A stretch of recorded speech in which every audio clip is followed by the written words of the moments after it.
Why have we not been able to get together as a nation? A party ready to build a new consensus with all those across the land who share a community of values embodied in these words: family, work, neighborhood, peace, and freedom. Poverty, discrimination, and ignorance restrict growth. When you stifle human potential, when you don't invest in new ideas, it doesn't just cut off the people who are affected, it hurts us all. Well, welcome everybody to A Night at the Round Table. I'm Robert Winnicott from GHTR. I'm Chris Allen from Late Night with Rob and Chris. Imagine that, Rob and Chris from Late Night with Rob and Chris. Hey. How about that? My name's Ryan Casey from Straight Talk with Ryan Casey right here on Grand Haven Talk Radio. Yeah, no doubt. So how you guys been doing? Pretty Busy, good. man. Yeah, he's got that right, busy. Busy. Everybody's busy. Busy world, man. It's just like you never stop. Well, it's like one of those things. You kind of wake up in the morning one day, you put your pants on, you look out the window and see if the world's still there, right? No, I actually, how fast the world goes by so fast. I'll tell you what. I put my kid to bed, and then I got up in the middle of the night and thought somebody broke in my house, and it's my kid. You just screw that fast. Yeah, it's like, wait a minute. I looked in the crib. I looked in the crib. The world's a lot more fun to look at if you're not wearing pants, by the way. Yeah, well, according to that, man. Until you get out in the world, and then it's not fun and games anymore. I did that before. Wow. Did you? Would you like to tell us about it, Chris? Well, when you're just in a hurry, sometimes you're running so fast. Don't tell me y'all never did that. Yeah, I forget my pants all the time. Well, yeah. I mean, it's happened to me at least once a week.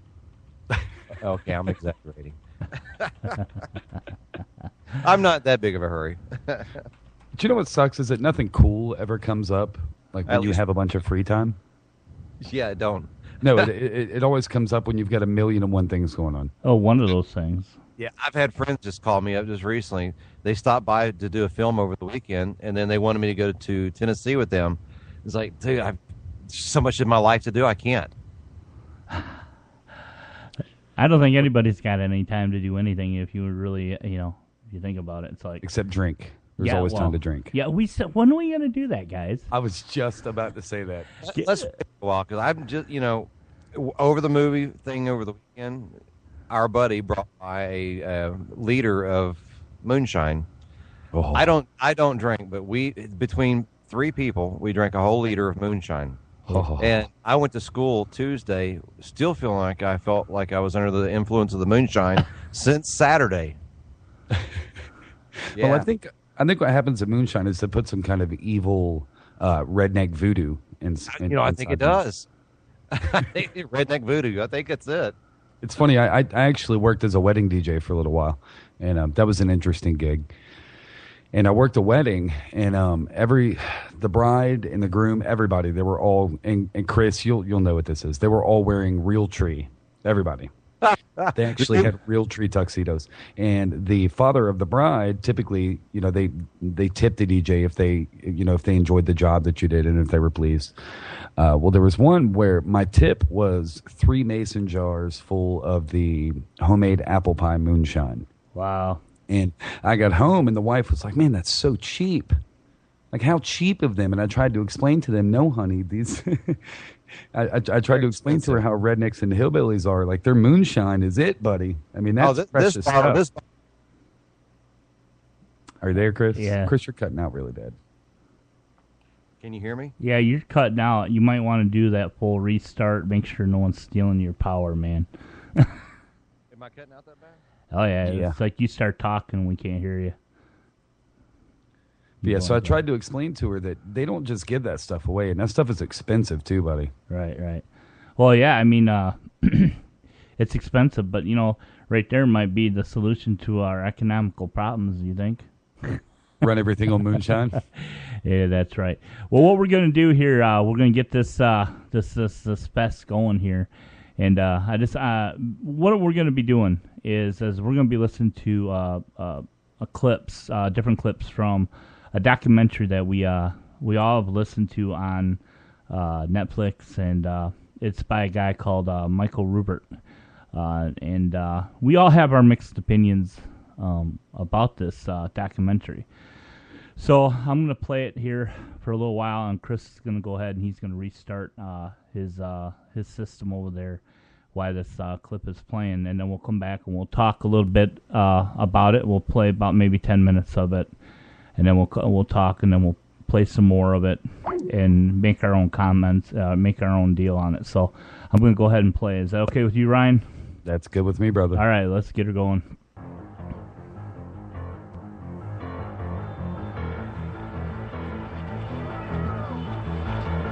You know, there's been a lot of talk about Abraham Lincoln.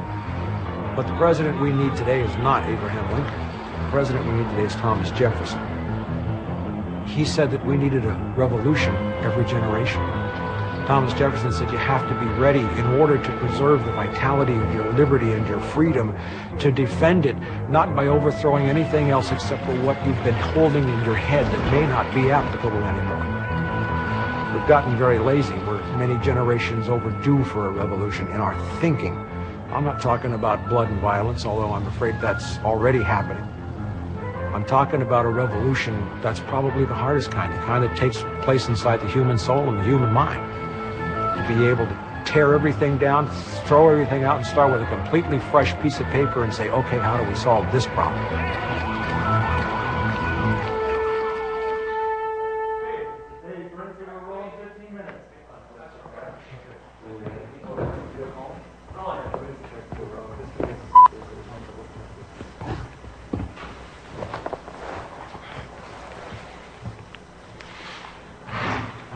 Nice to talk to you. Can you talk to me a little bit? I mean, who are you?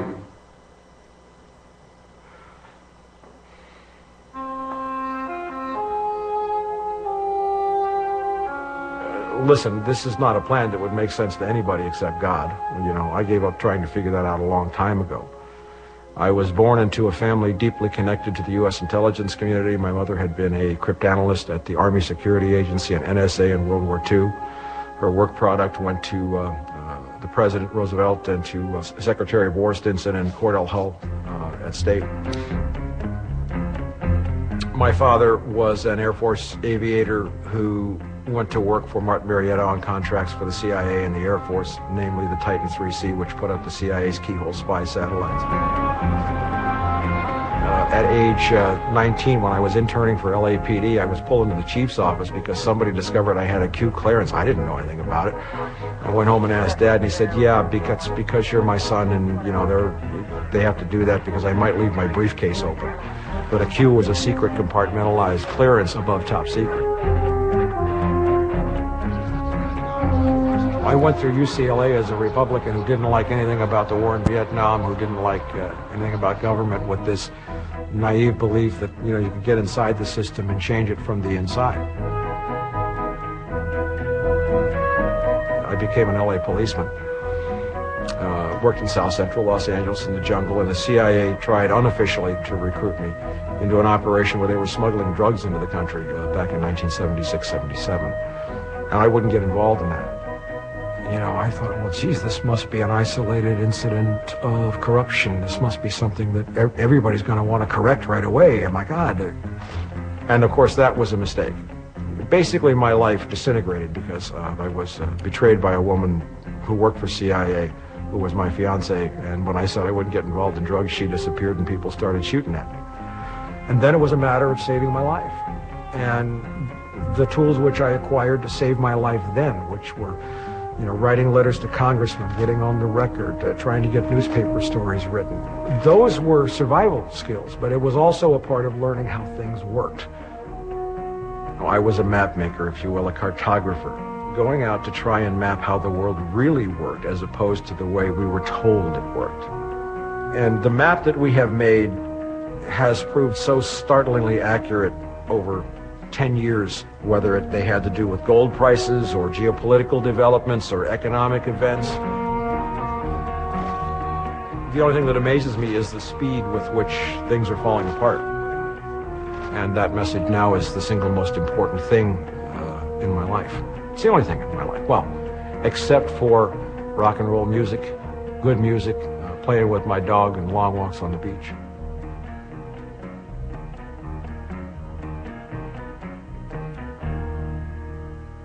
Rags, come here. Rags, come here.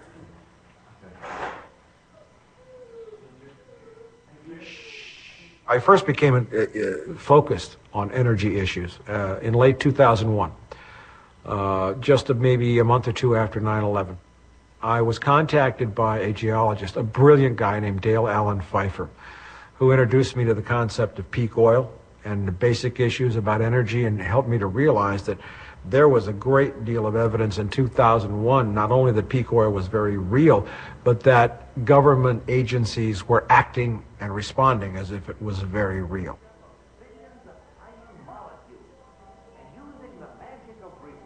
All plastic is oil. Most paints, all pesticides are made from oil. Everything from toothpaste to toothbrushes is made from oil. There are 7 gallons of oil in every tire. There is nothing anywhere in any combination that will replace the edifice built by fossil fuels. Nothing.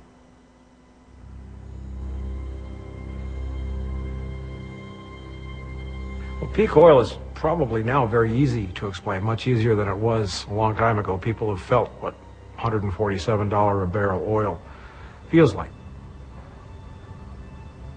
Essentially, peak oil is like, if you know what a bell curve is, goes up, comes down.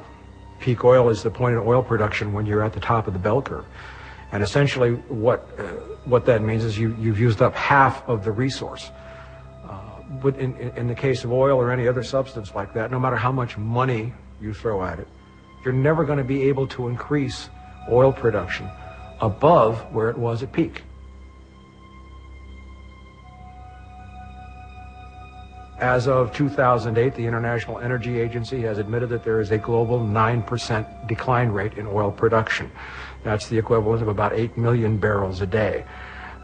There is no way, having plucked all the low-hanging fruit and found the big reservoirs, that we're going to be able to offset a 9% decline rate.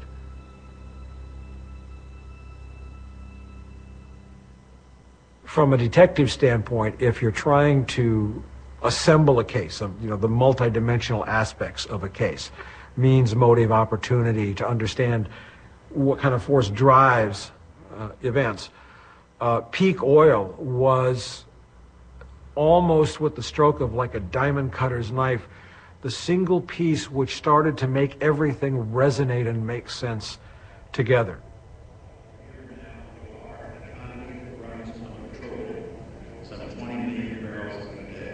You will recall that when the Bush administration took office in January 2001, a National Energy Policy Development Group, the NEPDG, was formed and placed under the exclusive, private, absolute control of Vice President Dick Cheney. Its records were kept a secret. Its minutes were kept a secret. 7 pages were released as a result of 2 lawsuits. And it clearly shows that that task force was looking, saying, how much oil is there? Where is it? Who owns it? They knew that this was coming for a long time. It's been known that this event, this collapse, this crash was coming. Who they were. We can't even get information as to who was involved and what they were doing. First of all, if you think there might be oil someplace, then what you do is you go drill a test well. Then what you have to do is to take that one well in the center, and then you drill a series of appraisal wells around that well to determine where the oil field might go. You don't know how much oil you're going to get, how deep it is, what kind of oil it's going to be.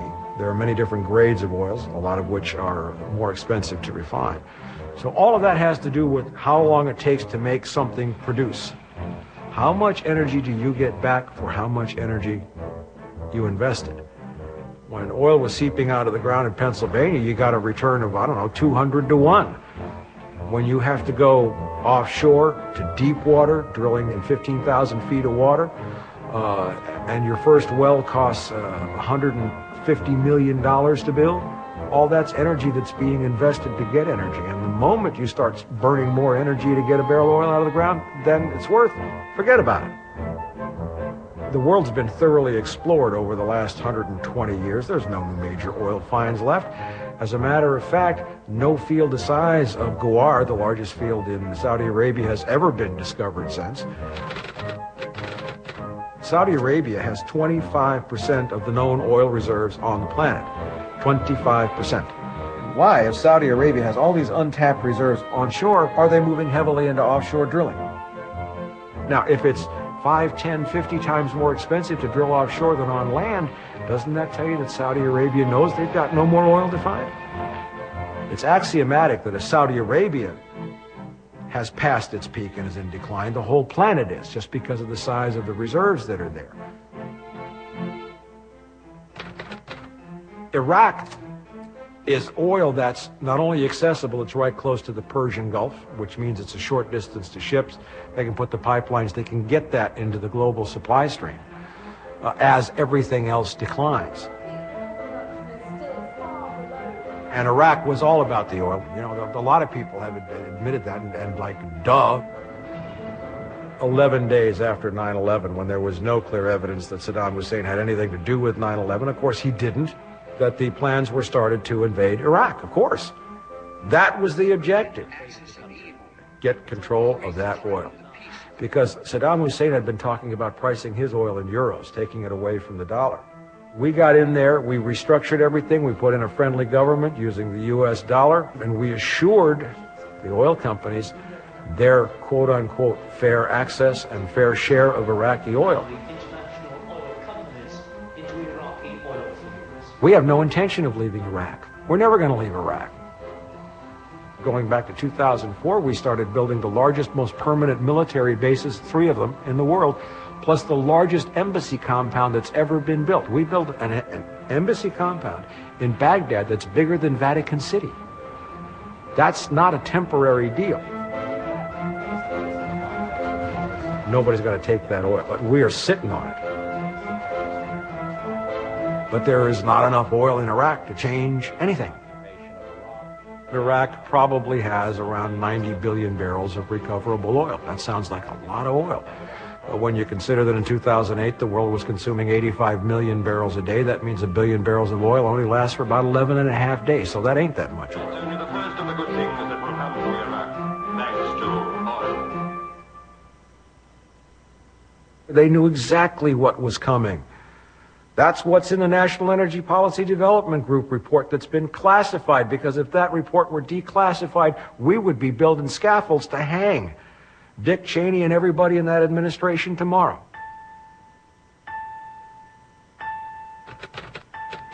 Let's assume, just for the sake of discussion, that there's 600 billion barrels in the Arctic. First of all, it happens to be under the polar ice cap. That's a problem. The polar ice cap happens to be on, 10, 15,000 feet of water. The problem with the polar ice cap is it floats. It moves. So you can't drill a well on Tuesday and expect it to be in the same place on Thursday. That's why a lot of conservative think tanks and oil companies are cheering the melting of the polar ice caps. Developing this tiny section of Anwar, eventually build up to a million. If there is oil in Anwar, there's no more than about a 6-month supply for the entire United States. There are no pipelines across 1,000 miles of tundra that's melting due to global warming, which means you can't sink pipes to support a pipeline in tundra that's turned to mud. There's no tanker routes. The wells aren't drilled, and yet we are spending our future as if that oil is there. We got to drop all this lying right now. If we don't need transparency about anything other than about how much oil is really left, because we don't know. Oil is a commodity. It's an asset. You make loans based upon what's in the ground. So you have all these accounting terms. Possible reserves, proven reserves, ultimately recoverable reserves, verified reserves, estimated. But actual reserve estimates are state secrets. The Saudis don't dare announce that they've passed their peak of oil production. Why? They have a very restive population that have been sold in expectation of a rising standard of living. And the moment Saudi Arabia acknowledges its past peak, it may well have a revolution. Now, what happens if there's a revolution in Saudi Arabia with 25% of the world's known oil? Where's that oil going to get replaced from? It can't be. Well, right there, we caught the first few minutes of that, and I tell you, if that right there isn't an eye opener, I don't know what is. I mean, Yeah, that's pretty scary. Well, think about it. Right now, today, there's about 7 billion people in the world. Right at 7 billion. That's a lot of oil to be consumed, to be made, to burn, to the ores that take to make that steel, to make the cars, the tires, the plastics and rubbers. And all of our daily stuff. I mean, it really makes you wonder, how much oil do we have? And then I love the idea where he goes, Saudi Arabia has all the oil, and they're claiming to have all the oil and everything else. But when he says, then why are they pushing so heavily to go offshore? Right. And then they were when they were talking about the polar ice caps. We can't drill up there because. Let me ask you a question.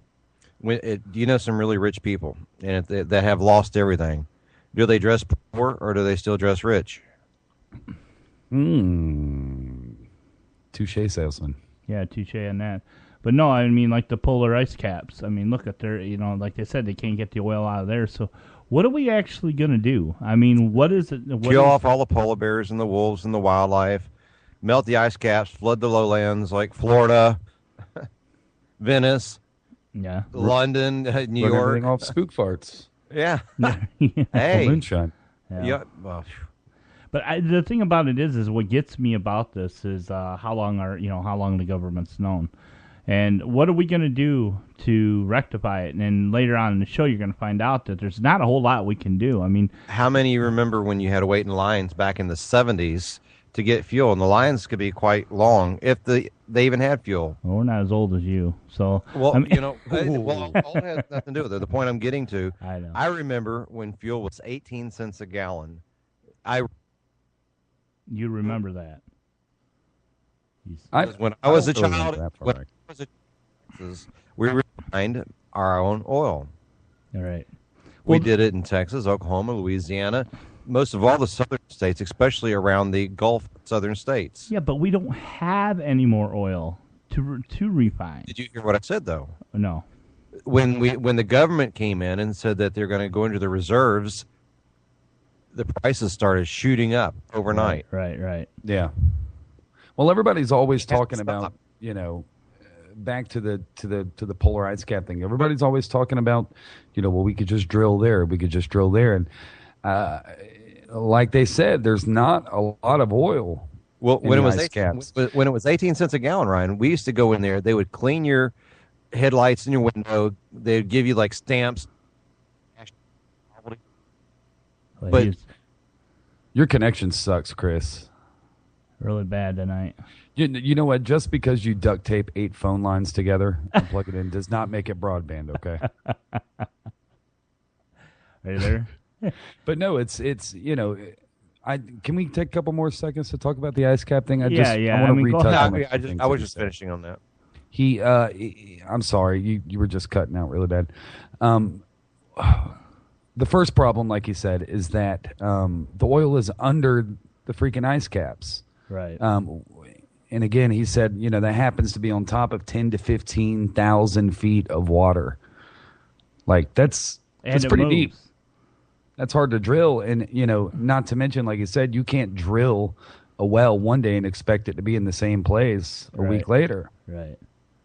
Because the ice caps are constantly moving, and and then once you get it, what they're saying is that they're expecting us to only be able to get like a 6-month supply for the entire U.S. from it, and that's a lot of work to get 6 months of oil, which really is not a lot. Yeah, and that's what I'm talking about. These are the things I'm talking about. And if you take it and you analyze it and know how much oil, like he says, everybody's talking about reserves, and he's like, it's way past that. It's like we don't have the reserve. We don't have this stuff. So what really gets me is I think, we're in for a rude awakening. I mean, and my question to you guys is, why hasn't the government? Well, what's the government going to do when this runs out? Do they think they're they're going to survive with Well, everybody. nobody wants to talk about it. No, that's because the problem. The government wants to regulate everything, but why aren't the fuel companies regulated to an extent that they can't get in? They say there's no monopoly going on, but why is it every fuel stop you stop at is almost dollar to dollar, penny to penny, the same price? Right.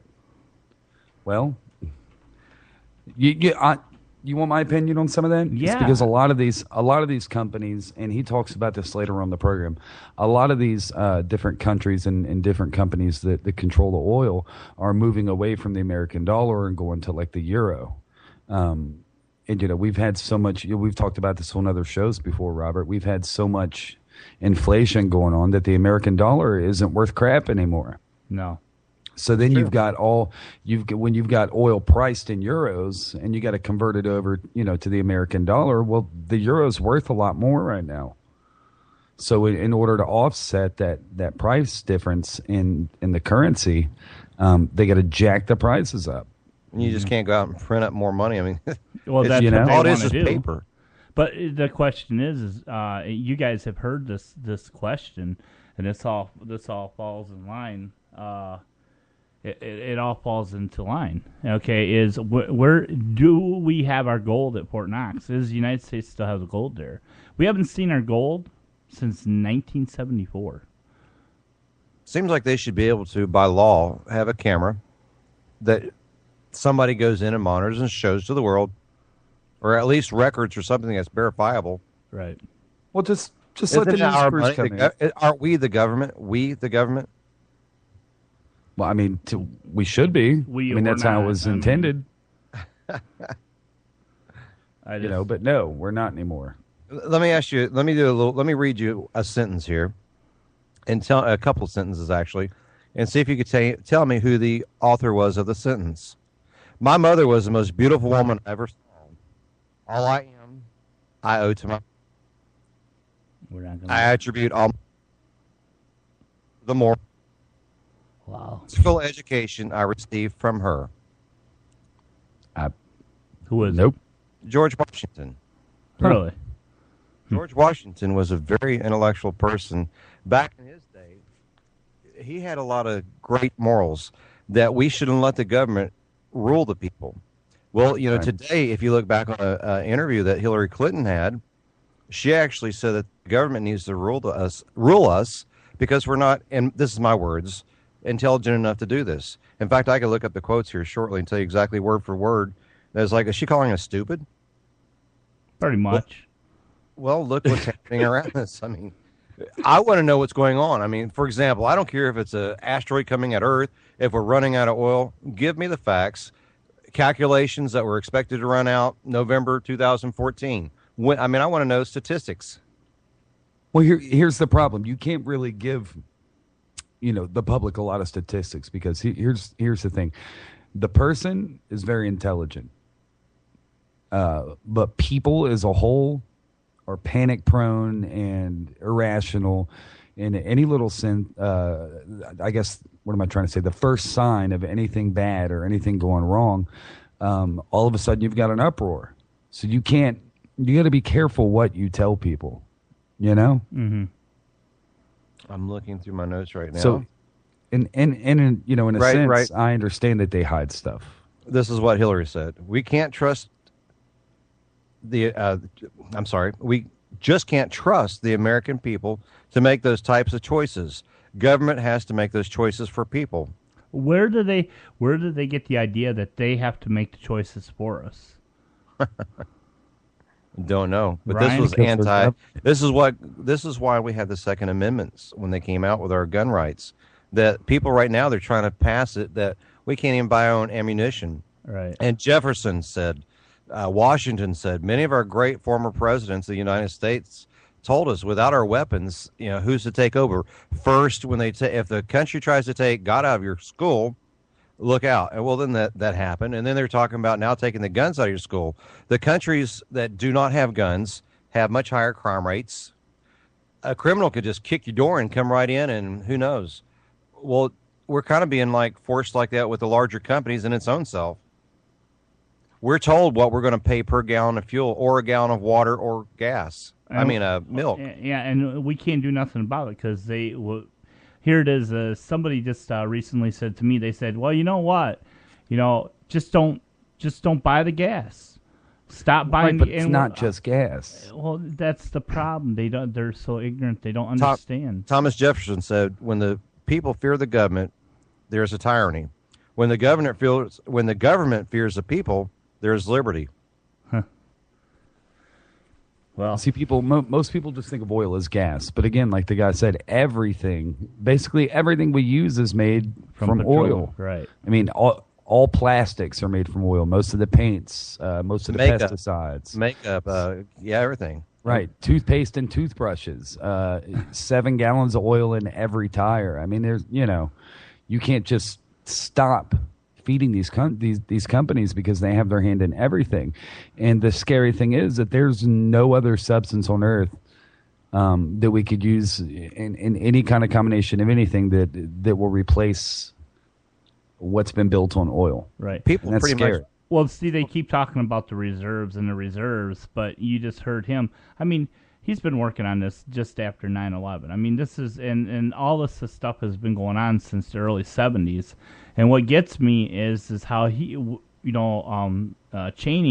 he he knew everything that was actually happening and kept it top secret and not let the people know. And everybody's talking about conserve energy. It doesn't matter if we conserve energy right now, guys. It's done. We're past that point. We're way past that point. Well, then they talk about electric cars and stuff, but electricity, you got to use something to make the electricity. Yeah, and it's just like here's like one of the things. It's like I was talking to a real good friend of mine. We're sitting having coffee not long ago, and he says, "Well, yeah, well, hell, we got nuclear." And I go, "Well, okay, so if we run on oil, we'll have nuclear power, but what's going to run the steam generators? What's going to keep the things lubricated? What's going to?" Right. Well, we got tons of coil. Okay. Again, you're missing the point. What are we going to do? How are we going to make the belts, the pulleys, and how are we going to melt down steel? The plastics that house some of the components, some of the electronics. Listen, the alternatives that we're using guys. are fossil fuels like coal.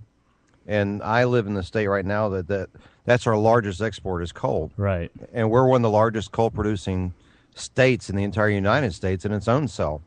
But when you look at the mountains that are vanishing, and I don't mean when they go in, they don't put a hole in the ground and come out with a bucket of coal. They take the mountain away. All right. The mountains are gone. Well, so what are we going to do when we run out of coal? We're going to be that's happening in its own self. Yeah, There's a lot of coal mines. See, listen, when a person gets a job as a coal miner, you're paid a really good salary. Right. But unfortunately, it doesn't last all that long because when the coal seam runs out, you have to find a local coal from there or another place to work at. Right. So then you go on unemployment for a while, right off the government. You have to. Then eventually you get another job. Hopefully you get another job in that. That's how it works. There's so many coal miners around here that have no, and if you look at the history of coal, like the history of Blair Mountain, Denise Gardenia, one of my professors at West Virginia State, wrote an awesome book called Storming Heaven. This is a book talking about when the United States government took planes, dropped bombs on coal miners because the term redneck were the coal miners trying to form a union. Right. Back then, we had so much coal, as with so much oil, just laying on the ground. The population of the earth was, nowhere near what it is today. With so many people and the consumption for heating, cooling, just your everyday lights, business and home. Mm-hmm. You have hydro, you have solar, you have wind, and you have fossil fuels, including oil, being a fossil fuel. Well, guys, we got another person who just popped in. His name's Dave. He's a real good friend of mine. How you doing, Dave? Good. How you guys doing? Pretty good. Welcome to the party, Dave. Hi, Dave. Hello, Dave. I've only heard bits and pieces of what you guys are talking about here, but obviously, Robert and I were talking before. We kind of got into a conversation covering some of this, and he thought it might be a good idea for me to pop in, but, again, I'm not sure what all of the topics have been covered here, but sounds like an interesting topic. Right now, Dave, we're talking about sperm bank donors. And midget porn. Fantastic. That is exactly what he told me we'd be talking about. Well, we don't like the surprise. It's the only way to go, right? Right. But no, me and Dave, one night I said to Dave, we were talking, I said, so what do you think about the economy? That's all I asked him. And I sat back for about 15 minutes and listened to him rant, and I go, dude, you got to come on the show. Hey, the more the merrier, man. That's right. So, well, it's very frustrating. Like I told him, it's just very frustrating to see what's going on and the lack of knowledge people have about what's really happening, that they just can't see between the lines anymore. But it's everybody has that glazed look, like just everybody's eating way too many glazed donuts at this point. So everybody's just kind of just sitting back going, oh yeah, that's fine. Mm-hmm. And everybody's just numbed out to everything. But meanwhile, everything is just falling apart. You've got cracks all over the place. You've got problems with money, with oil, with gas, with electricity, with everything. And it's just not something it's not going to go away. It's getting worse and worse. Meanwhile, I heard one of you just say, I was listening to the stream for a bit. It's like the idea of the energy conservation. Again, just like what you guys said, we're already kind of beyond that point. There's got to be much grander things and plans that have to be thought out at this point, I would think. Mm-hmm. Because there really is no quick fix anymore. Adolf Hitler once said, to conquer a nation, first disarm its citizens. That doesn't actually, I don't take it as just running out of fuel. If you ran out of fuel, your arms are gone, what do you have? Right. It's like I told Robert, the one thing that I think that most people seem to be blind on is the number one thing that gives America its power is its size, the amount of people, and the money, the financial districts, things of that nature. And just with the, how do you say, irresponsible spending that has been happening over the last 30, 40, 50 years to the point to where we are beyond the word broke. We're now borrowing back on ourselves. People's taxes are getting ripped away. I heard you guys mention the reserve. Where's that? I mean, can we get a camera in there to see the actual gold? I don't really know that it's still there, but you've got America sitting here printing their own money now to try to replace money that they've lost, causing the American dollar to get down to a point to where it's maybe 70 cents value of a dollar, whatever it is. You've got foreign countries like the Asian countries and Germany and all the rest of us trying to get together to come out with a new world currency. And if that happens, we've lost all of our literal power across the world. And it's just, again, it's something that cannot be fixed or rectified overnight. One president coming into office in 4 years, even 8 years, isn't going to be able to solve how deep this problem actually goes. Especially how fast it's advancing, Right. I mean, it takes years and years and years to correct something, but it's everything's changing so quickly that just we are never going to be able to catch up. Right. And whereas you've got the new generations of the American population, no offense to any of them, and I know that Robert really loves the TV show Jersey Shore, but yeah, you've got this whole new mentality that it's just everything's about being a star and entertainment, and we've got Honey Boo Boo on TV. We've got other countries looking at us, Buck Wild, and watching our television programming, just saying these guys have got to be idiots. They can't keep track of their money. They're putting people like these weird shows on TV, and it's just, when is it the American population finally steps up? And I'm not trying to get any hate mail out of this. No. It's just a matter of, I think people need to wake up and realize what's really going on. I mean, you've got unilateral control by the government to pretty much do whatever the heck they want to do with the money that is coming into this country or leaving this country. We've got import, exports, whatever we've got going on. And somewhere along the way, a lot of the money that kept this country going is gone. And now it's coming out of our own pockets, either through taxes or whatever it is. And then also printing new money, meaning the money that we have in our pocket is even worth less than what it was before. So yeah, you might have a great job making 6 figures a year, but you're really not making 6 figures a year anymore, because it's just not worth that much. Well, and it's only going to continue to get worse because, like you said, this, the newer generations, they're being taught that from day one they deserve things. People are no longer being taught that you have to work towards things. The only people that are going to be ready for economy collapse are the people who are prepared for it. If you're not prepared and in your mind ready to accept, you're going to be out there. But see, and that's the problem, is everybody's being taught to just put their hand out.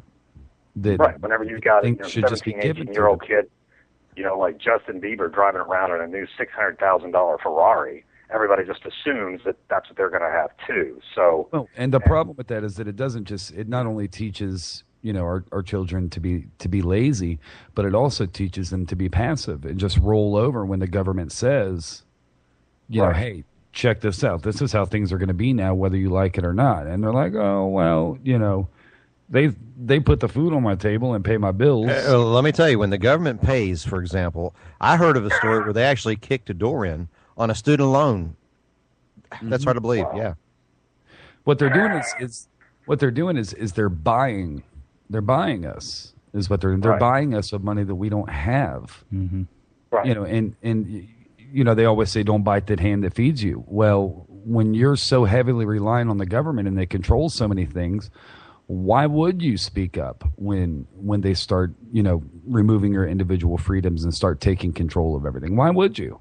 You're just going to be left out in the rain with no place to live and no food and no anything. So why would you get outraged and stand up and say enough is enough? It's not going to happen.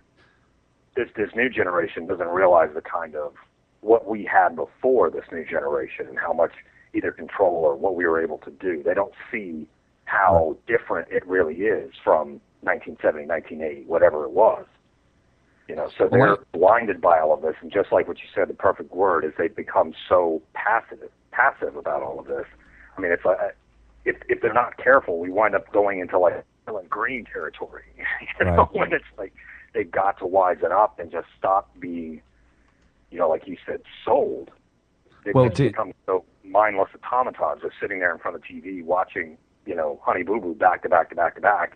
Every marathon that's on TV, and it just completely obliterated whatever kind of knowledge they have of what's actually happening, learning what the government is doing, seeing where their money is going, understanding what taxes are being taken out, understanding why they're being taken out.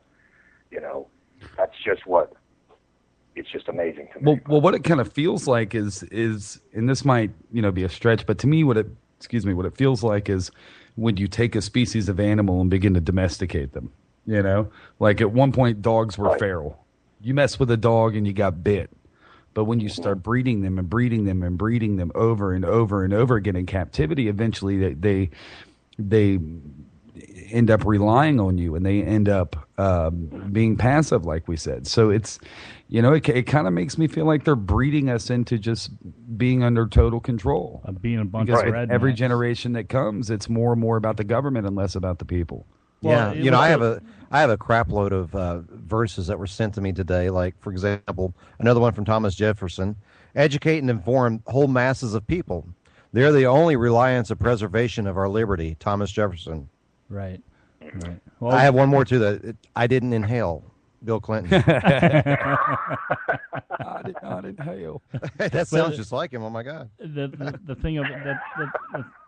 But David brought something up, like these shows, these reality shows on her, they're just making us look like a bunch of dumbasses. And other countries are like, can you imagine how they're laughing at us? Now, of course, in our defense, that's just the southern states. That's not us smart people up here. Yeah, I hear you. I'm obviously not saying that the television shows themselves are what is destroying society. It's just one small part of a much larger picture. But no, Jerry Springer's doing that on his own. So now Jerry Springer's the man. I say Jerry for president. Oh man!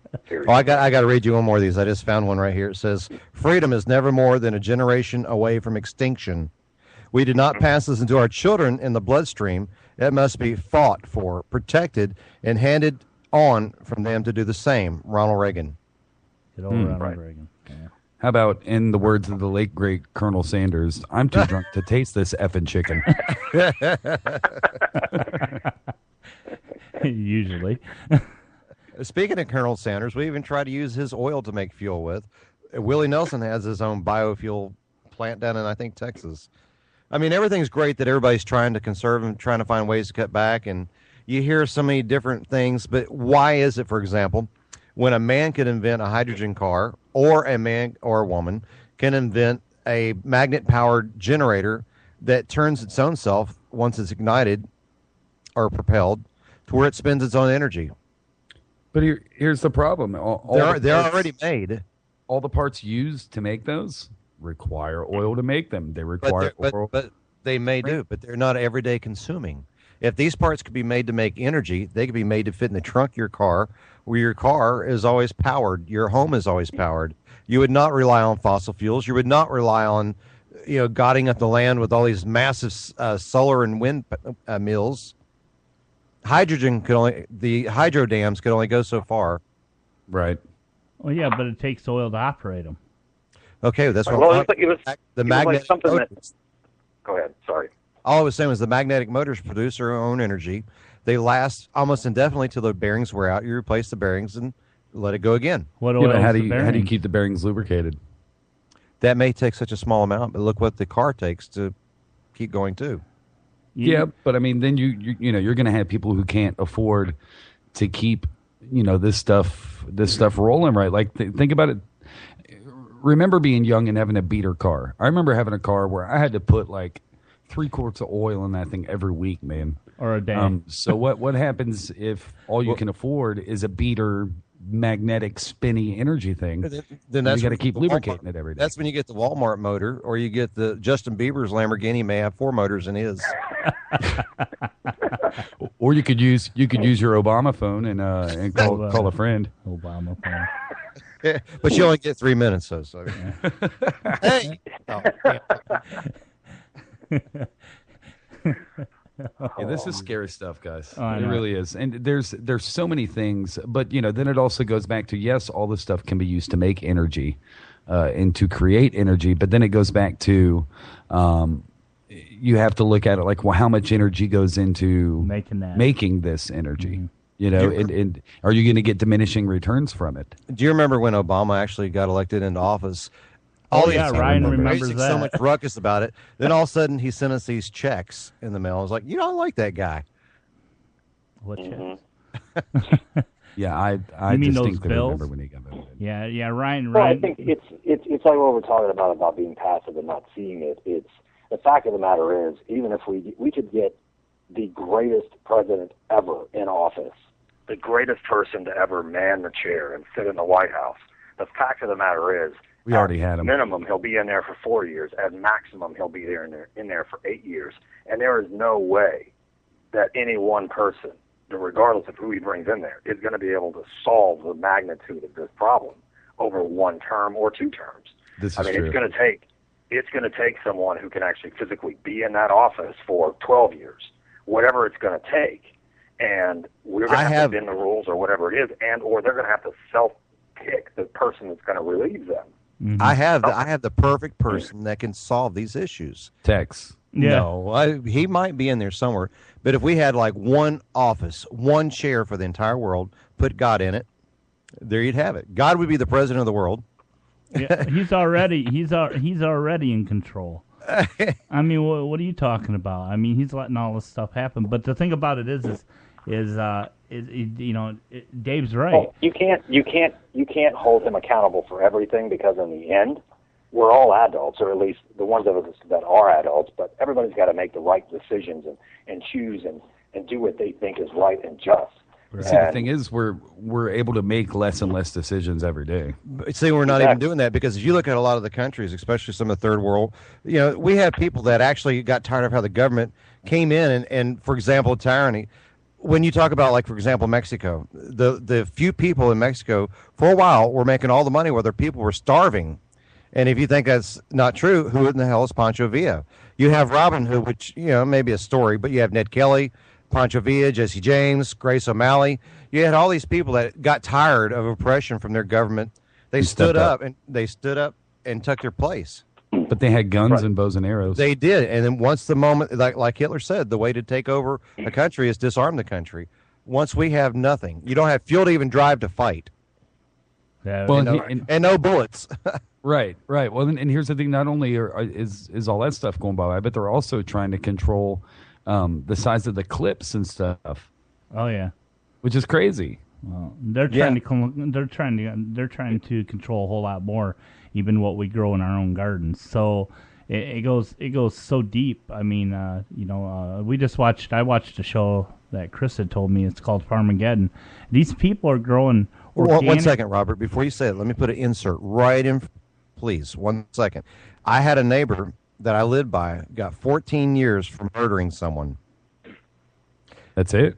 14 years. Yeah, he got out because he wasn't all together, supposedly. And they called him the lime man because when he buried the body, he put lime all over the body to decompose quite rapidly. Like he got lime? Lime. Okay, Lime. so he got out of this murder charge in 13 years.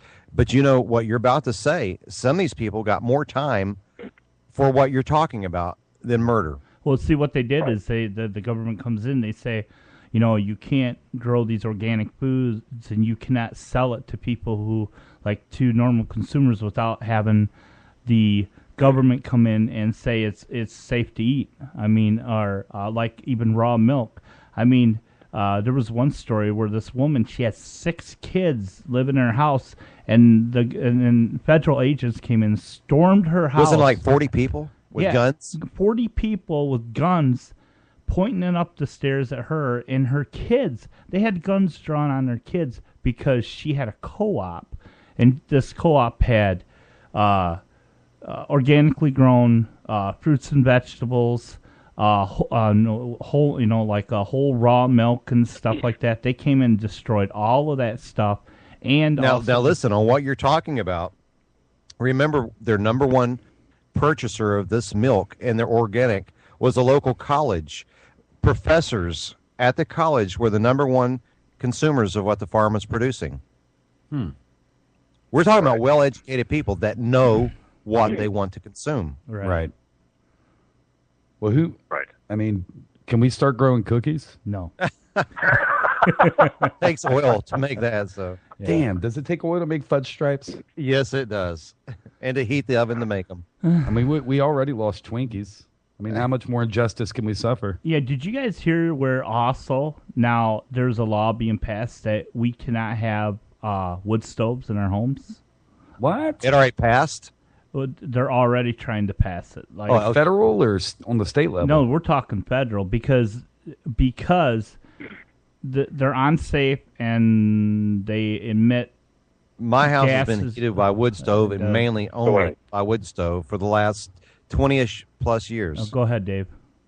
Right. So a wood stove is unsafe, but having something like an oven which could overheat and set your house on fire is fine. A gas line explosion. Well, think about natural this place. gas. Yeah, I mean, gas lines are fine. If it explodes, Super that's okay. That's safe. But a wood fire in your house is just not good. Because we're not giving the government money for heating the house with electric or gas. Yeah, well, they want to regulate. But you see, this is what I'm talking about. People becoming passive because they see something like this bill being passed. If this bill gets passed in, let's say, California, people in Florida are going to write it off. They're like, oh, we don't have to worry about it. That's happening in California. What they don't realize, as soon as it's passed the first time anywhere, makes it a hell of a lot easier for it to pass everywhere else. I'm telling you, we're being bred to be domesticated. And so they're But going listen, you can legally go get drugs in most of the states of the United States, but now that you can't heat your house. Well, yeah, they're going to break into your house with 40 agents. Chris. It's easier to get a bag of pot than a fire log. Well, there you go. I mean, wood-burning stoves are only safe if about you're smoking an a idiot. log. Damn. They're only unsafe if you're an idiot. And in that case, I say let nature sort itself out. I'm going to give me a pot-burning fireplace. It'll be legal. You probably My won't get neighbors will love me. My neighbors will love me. Yeah, they'll be eating setting all my up food camp. in my garden, but they're going to love me. Just live down with Chris Allen. It's like what, part of the thing that Robert and I were talking about was, I mean, just something simple as gas prices. And, I mean, I remember back whenever it was cheaper, much cheaper than this, less than $1 to get a gallon of gas. But even before Katrina, we had gas that was roughly $2.30, $2.40 a gallon in your average city. And then all of a sudden you've got Katrina happen. Then they jack the prices up. We wind up with $5, $6 gas on the outer regions, on the east and west coast. On the interstates, you've got $4 or $5 gas. And then it all kind of balloons out there to where everybody freaks out. All the news organizations are talking about how expensive the gas is because all the oil production shut down because of Katrina. Fine. As soon as everything kind of fixes itself and things start coming back into a balanced area, all of a sudden our gas price is about $1 more expensive than it was before Katrina, and no one has even said anything about it. Oh, it's not just that; it's taxes too. They tax the hell out of everything. Every time a storm comes in, a big storm comes in the Gulf, they're sitting there waiting on it. It's like they're planning on it. It's like, oh my God, here comes El Frankenstorm. Right. Jack the oil prices up. When Katrina hit, what you're just talking about, a few days before that, I had performed at Dallas Civic Center, and I was driving through New Orleans the day Katrina hit. I was stuck down there because I live by my plastic card. I had to have cash to get fuel because the phone lines are down. Right. Even if you had gas at a gas station, you had to have a generator to pump it. So I'm digging through my vehicle, and I found like $6 or $7 in change, which got me to the Mississippi Welcome Center area where I was able to use my plastic. But I'll tell you what, when Katrina hit, this is what you need to look at, everybody listening to me. When you get yourself into a crisis, look at what I'm telling you. When Katrina hit, if you would walk down a highway with a gallon of water or a gallon of gas and nobody's around, somebody can come up and blow your head off with that gallon of water. I've heard so many situations. When I was down there in New Orleans, I could not get fuel. I waited in hours of lines only for the station to run out of fuel. Then you got to go do it at another station. People are paying $20 a gallon for water. Right. That's wild. Well, it's like what just happened there in New York with their gas shortage, and people are on Craigslist selling gallons of gas at $30 a gallon. It's wild. Somehow they're managing to get it. It's just. We'll trade wife. It's so frustrating thinking about all of it. It's just like. Yeah, just think about this. If that crisis in New York happened, and people are on Craigslist selling for $30 again, what's going to happen when we really do start to see the shortage in our economy? Like going to the gas station, we drive by one day, we're going, holy crap, $15 a gallon? Are you freaking kidding me? It's and you're in an SUV. That's what it is like in London. It's like $10, $11 a gallon there. Yeah. Good Lord. Well, and here's a scary thing. Like the guy we've been listening to, what he said was it's going to be a gradual change, and he said it's not the end result that we got to be worried about. It's the process, the long drawn out process that we need to prepare for. Why is it so expensive over there? I mean, is it a different kind of fuel? When down in Venezuela, it's under $1 a gallon. Right. It's all the same thing, but they can go around and they can dictate what the prices are going to be. And it's like, I think I heard one of you guys talking about before I called in. They've got their hands in so many different pots, and they are lining so many government officials' pockets at this point. They can pretty much kill somebody and get away with it. Well, so they can charge whatever the hell they want for a barrel of oil. Again, taxes, man. Taxes. It's not just how expensive the barrels of oil are. Hey, Ryan, let me ask you a tax question. If they didn't tax the shit out of everything. Let me ask you a tax question. Okay. Do you know what gas that actually had almost 100% tax on it? What's that? Freon. Remember air conditioning Freon? That's wild, man. I thought you were going to say a spook fart. That's talk about inflation, man. The green spook fart is 200%. But I mean, instead of freaking out about government freaking out about how much gas is costing, you get enough money from us, guys. Cut back a little bit of the spending and cut back on just a tiny little bit of the taxes here and there. Leave out the $1 billion salaries. Yeah. I mean, you'll notice a huge difference. It's like cigarettes, for example. Good God. I don't know if you guys smoke. I'm a chain smoker, especially when I do these radio shows. And I remember cigarettes when I first, not when I first started smoking, but when I was first like 5, right? Smoking legally. Okay. I mean, cigarettes were $25 a carton. I live about 6 hours from Winston-Salem, which I don't know if anybody knows anything about the South. That's where basically all the tobacco and the cigarettes that you smoke is grown. Okay. So I'm in like the cheaper areas.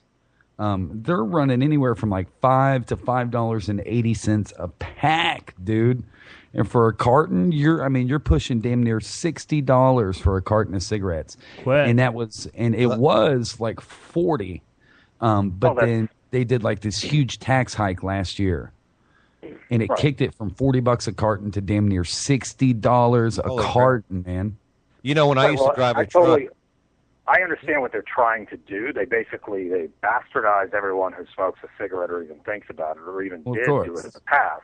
They bastardize everyone that does that, and now they're trying to punish us because they can't completely move it out. They've got to leave the product in there, so they're like, hey, let's just tax it up more. So if you're on a strip in Las Vegas, you're paying easy $8-9 a pack. Yep. You know, and it's they can get away with it. But in the meantime, they're sitting here running all these commercials, telling everyone that if you smoke, you just basically, hell, you can't smoke here, you can't do that, you can't smoke outside, you can't do this, you can't even think about it while you're on a bus, you can't do this. But it's okay if you go get drunk and all over a family of four. That's fine. We're not going to tax up any of the alcohol. We're going to let you keep drinking and driving until you're blue in the face. We don't care if your liver explodes, but you just can't smoke. And if you're going to smoke, unless it's pot. They have pot bars now. Right, exactly.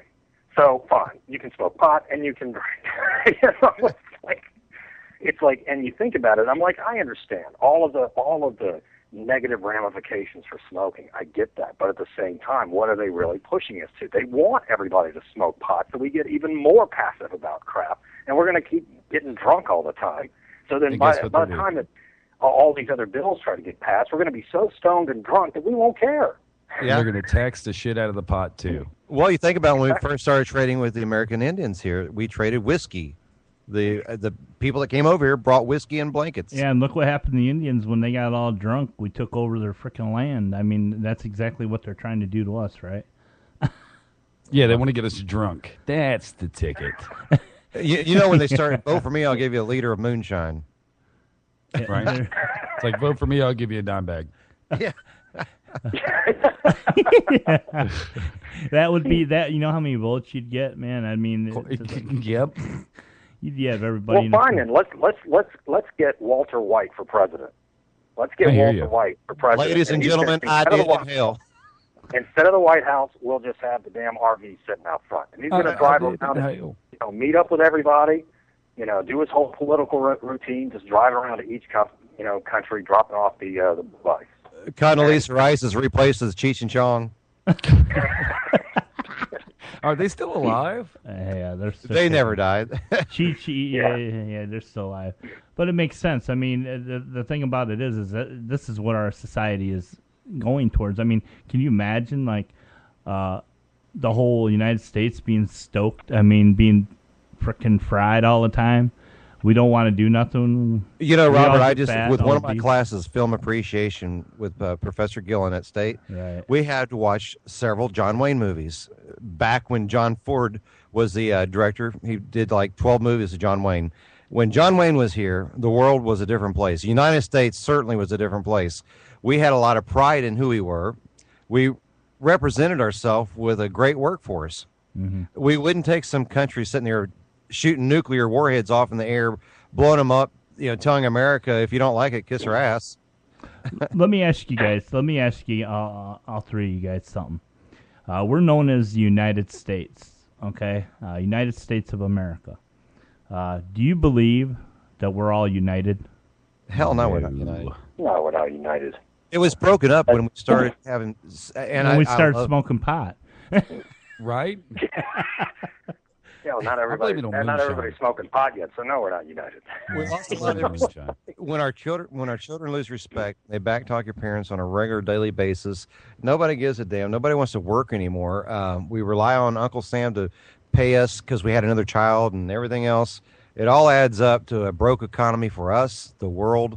A lot of countries, even Russia, folded up. The economy's crashed everywhere, and it's not getting any better.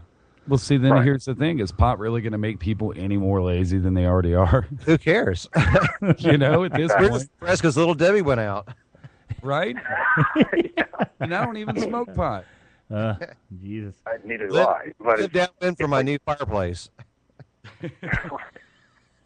It's the whole like marketing campaign they just did. I mean, we're talking about, we just went through this whole economic downturn. We've got housing markets that are just blown up all over the place because somebody allowed the housing markets to start charging as much as they do for houses.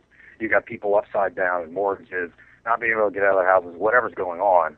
But in the meantime, the government decides, okay, we want to go and market the country to all of these foreign countries, so we're going to go dump a whole bunch of money into this idea. They go off, they dump like $220 million, and they come back with this idea of the United States of Awesome. So they put together this little logo with little dots all over the place. They branded ourselves as United States of Awesome. They come out with a website. They dumped over $200 million into this thing and are trying to get foreign countries to, bring their travel over to the United States. Right. And I'm like, what brainiac decided to spend $220 million on the United States of Awesome? Where does this even come from?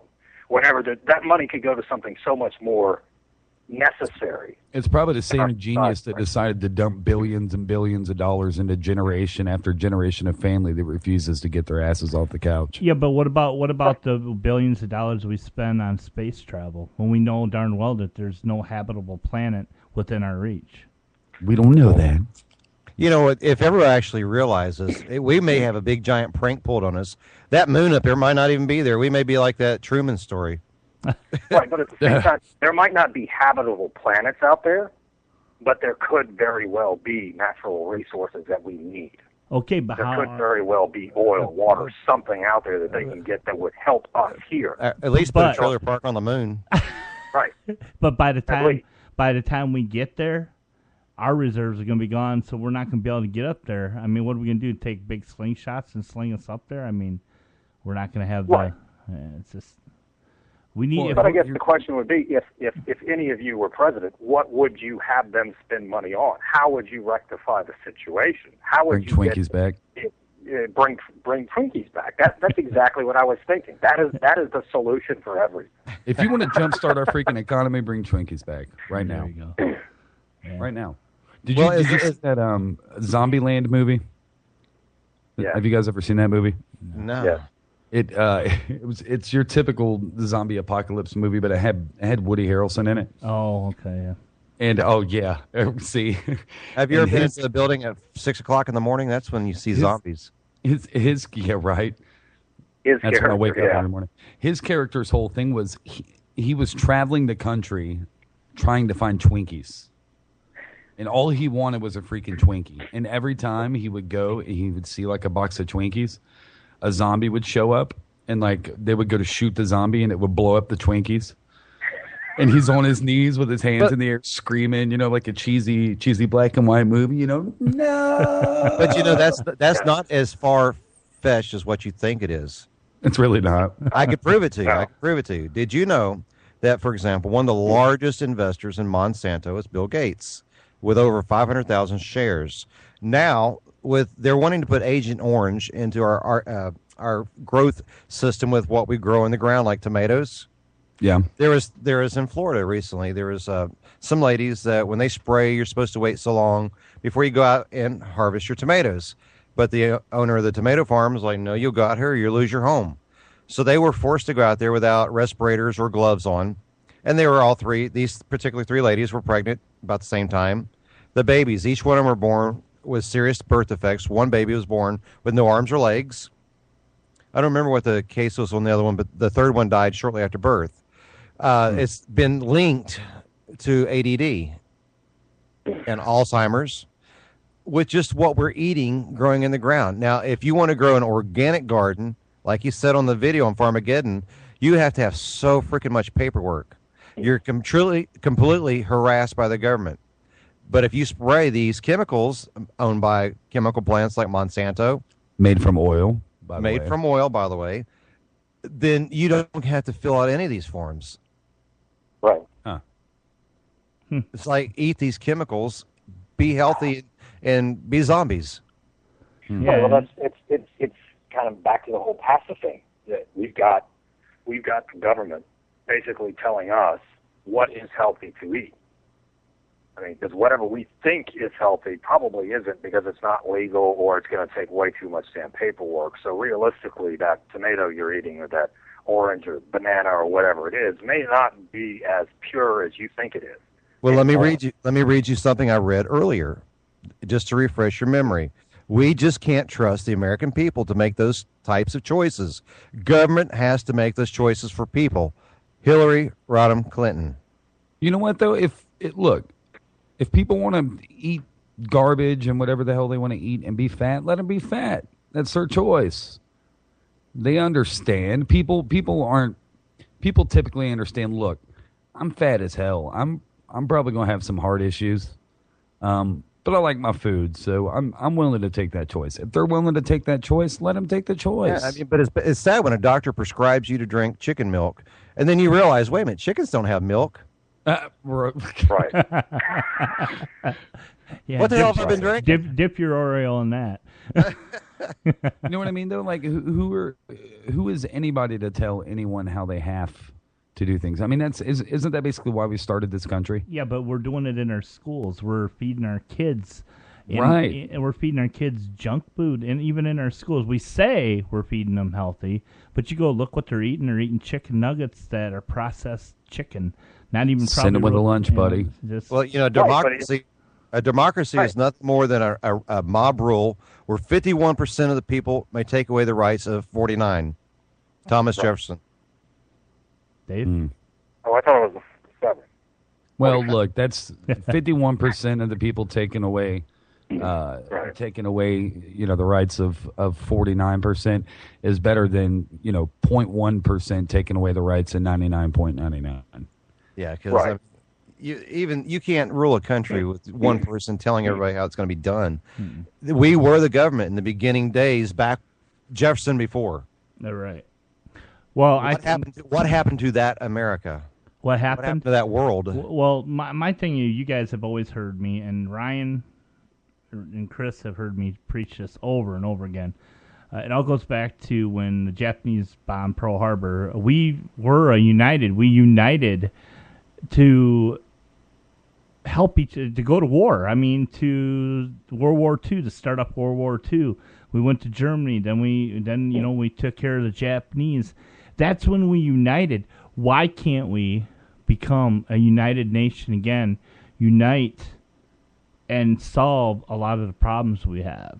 I mean, people were willing to put in extra work, and donate time in factories to help build things. Well, let's think about it. If you flood the country with people from another country, you do not have. What is America? America is the melting, and I'm not making it sound like it's a bad thing, because if you lived in a country and you're treated like this, if I lived in a country where I could never have anything, I want out of that country. But after so long, by unregulated gates of people flooding the nation, no matter where it may be from, you do not have pride, because those people, they weren't Americans to have American pride. Right. There are several people that fought for our country that said that if you're going to flood the country, you should serve the country. Agreed. What?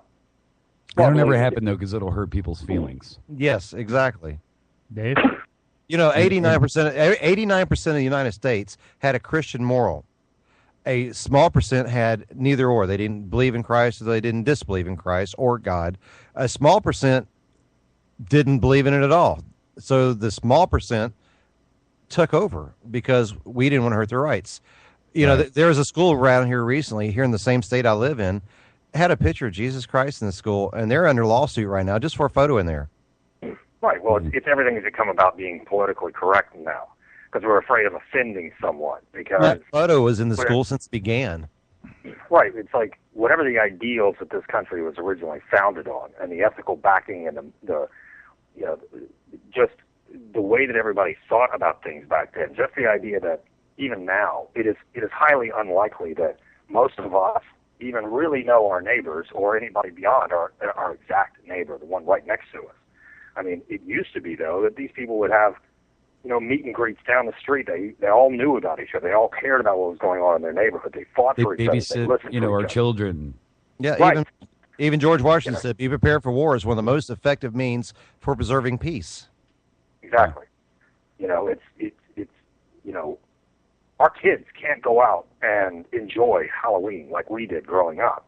It's It's not possible because you've got that one idiot somewhere out there that's sticking, razor blades inside candy or whatever it is, and it's freaking out the entire population. Then all of a sudden everything gets mandated. We've got curfew laws for all of these Halloween events, and I believe that's necessary to protect the kids. But it's a shame that it even has to get to this point to where we get shoved into a situation where no one trusts anyone. So no, we're not unified. And we've got all of these foreign people coming into the country, and doorways open for them. I totally understand why they're coming here. It's just nobody wants to talk to anybody. And because of all the problems in the world, they're looking at this person next to them that may be from another country and thinking, wait, are you here to blow us up? What are you going to do? And they don't even think for a second that maybe they want to have a house at home too. So it's everything has just become chaos as far as society and them trying to deal with each other, if you know what I mean. Well, but it all comes back to us being bred to be passive. It really does. Right. Because like you were saying, we can't even let our kids go out and trick or treat like we used to. No. Because, people putting razor blades in candy. I mean, people didn't just start doing that stuff. Right. Stranger danger is not a new thing. And not on top of that.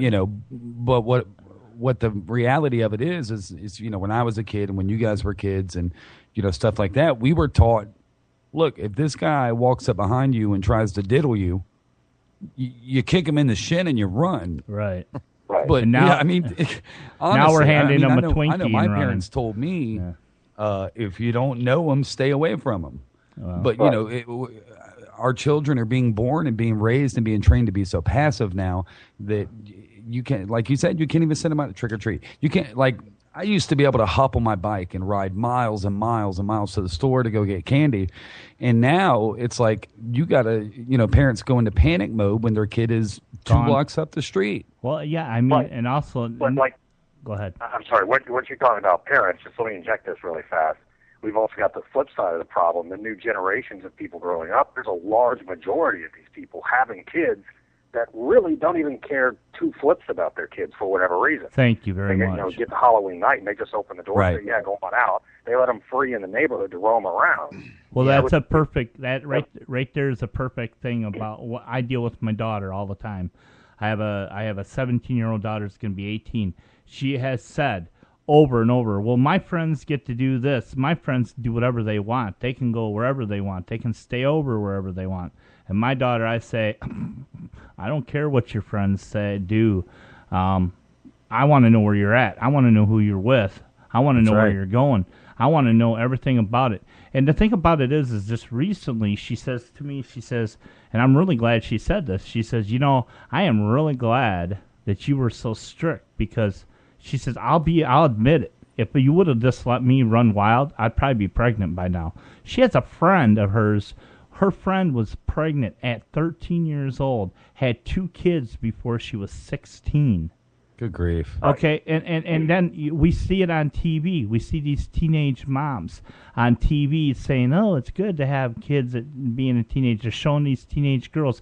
Jamie Spears had started all that by her getting pregnant when she was a young teen and everything. And then all of our teenage girls are suddenly thinking, oh, it's so cute to go get pregnant and stuff. And I'm going, I'm not going to allow this to happen. My daughter can hate me with all of her guts. I don't give a crap. I'm not going to allow my daughter to go get pregnant, And but it's like, well, I not only pregnant, but since you have taken such an active part in your daughter's life, she probably won't be the one to get snatched up by some creep in an ice cream truck either. I mean, honestly, all it takes is a little bit of effort and a little bit of time and a little bit of talking with your kids. And the thing is it seems to me like parents nowadays want to be friends with their kids more than they do parents to their kids. Mm-hmm. Right. Well, I mean, that's where I think somehow, some way, at some point in our kids and our kids' kids or whatever it is, and somewhere in that generational line, they've just forgotten how to be parents. Right. Well, I don't think they don't know how to be parents. Right. Okay. The thing about it is, what you got to be. These parents don't give a crap where their kids are. I just don't understand it. It's not only that too. When you have a broken home, for example, right? Those children go through so much depression because of that. But that's they take out a rebellious stage that when nobody's there to discipline and to pay attention and give that child the time that they want, that they need, and are forced to go sit in front of the TV or whatever. They're not. Eventually that gets bored and they roam the streets. Well, you see, if you're going to have kids, you've got to be a parent. You have to be a parent, but also a good one. I mean, not every kid that's like that winds up that way. No, I true. Speak from a little bit. No. I don't mean it like that. I'm just saying statistically. Well, what I'm saying is those kids, they have the right kind of moral set in their mind. They've got to have the right kind of ethical grounding before they, some parent just leaves them alone and they decide to go off and murder their neighbor. Right, but see, then you've got to, in order for them to have some kind of base like you're talking about, then parents have to be active, and that's just another example of people being lazy. And what it is adults, grown people who grew up knowing the value of hard work and the value of family have suddenly forgotten about it all. It's absolutely preposterous to think that the TV and the internet and all this technology we have is going to raise our kids, and that's what's happening right now. But the other problem on top of that is that when we were kids, when I was a kid, I played outside. I went to my friends. I rode my bike. I blew up firecrackers with the G.I. Joes and stuff like that. I was outside most of the time. Our kids nowadays, they're sitting in front of the TV with a controller in their hand playing video games. They're not going outside. They're on the internet. They have their cell phones. If you go back one generation, parents buying iPhones for their 7-year-old. Remember, I was talking. They're on their iPad. Well, I was talking about John Wayne earlier. Watching all these John Wayne movies. Back in that particular era of America, I'll tell you, Pilgrim, our children that were around back then, we ate, most of our children and ourselves, the parents, ate food that they produced, because back in those days, there were not very many grocery stores. There were grocery stores. There wasn't Super Walmart and the chain of Kroger's and things of that nature. You had a lot of your mom and pop type of stores back then. So a lot of people, more people hunted, and they grew things on their own land. Right. For example, I'm reading a note that just came into me about Greenpeace takes on Monsanto over pesticide arms race. The main ingredients of Monsanto's Roundup weed killer is being linked to cancer, birth defects, Parkinson's disease, and should be banned according to the campaigners behind the news report. And that's just one isolated incident. I got a whole page of them. Today, our kids are eating unhealthier than ever. They're getting lack of sleep. They're divulged in the electronic world, the digital world. They do not get to do what Robert and I did, riding bikes through the neighborhood. Back then, we didn't have people that were trying to kill everybody like it is. You take a lot of people and you put them in a confined area, you're going to have more crazy people. Well, in all fairness, Chris, when you used to ride bikes through the neighborhood was back when they invented bikes. We had stone wheels back then, but you didn't have to use oil. You didn't have to use oil to make the wheels. Right. This is true.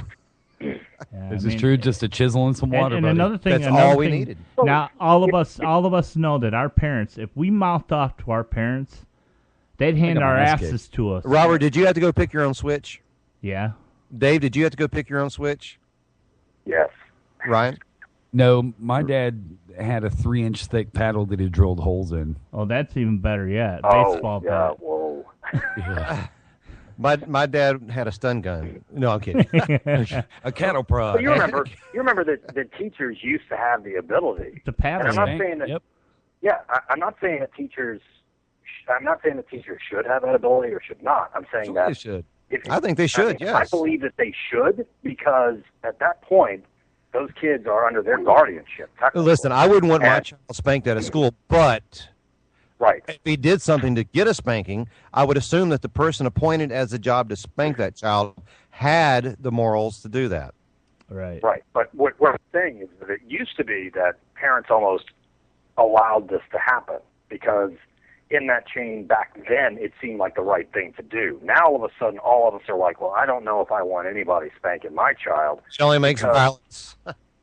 We realize that these people are probably going to beat the hell out of them, and we don't want that to happen.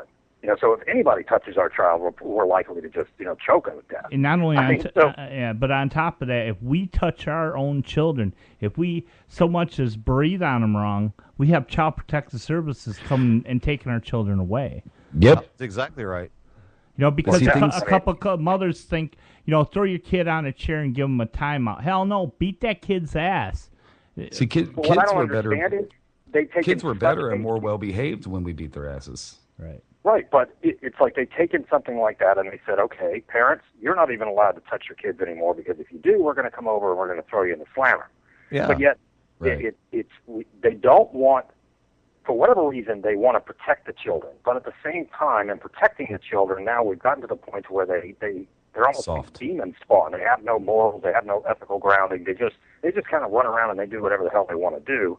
And then we wind up sensationalizing these kids like Honey Boo Boos or the, Mike and Kate +8, whatever that was. Honey Boo Boo, that whole debacle. It's like what are the chances of these kids winding up being like drug addicts in the next 5 years? Or being on a TV show, Buck Wild. I grew up in a richer area in West Virginia. I remember when I was a child going to school, we got our own steel-toe flip-flops to walk 50 miles each way to school.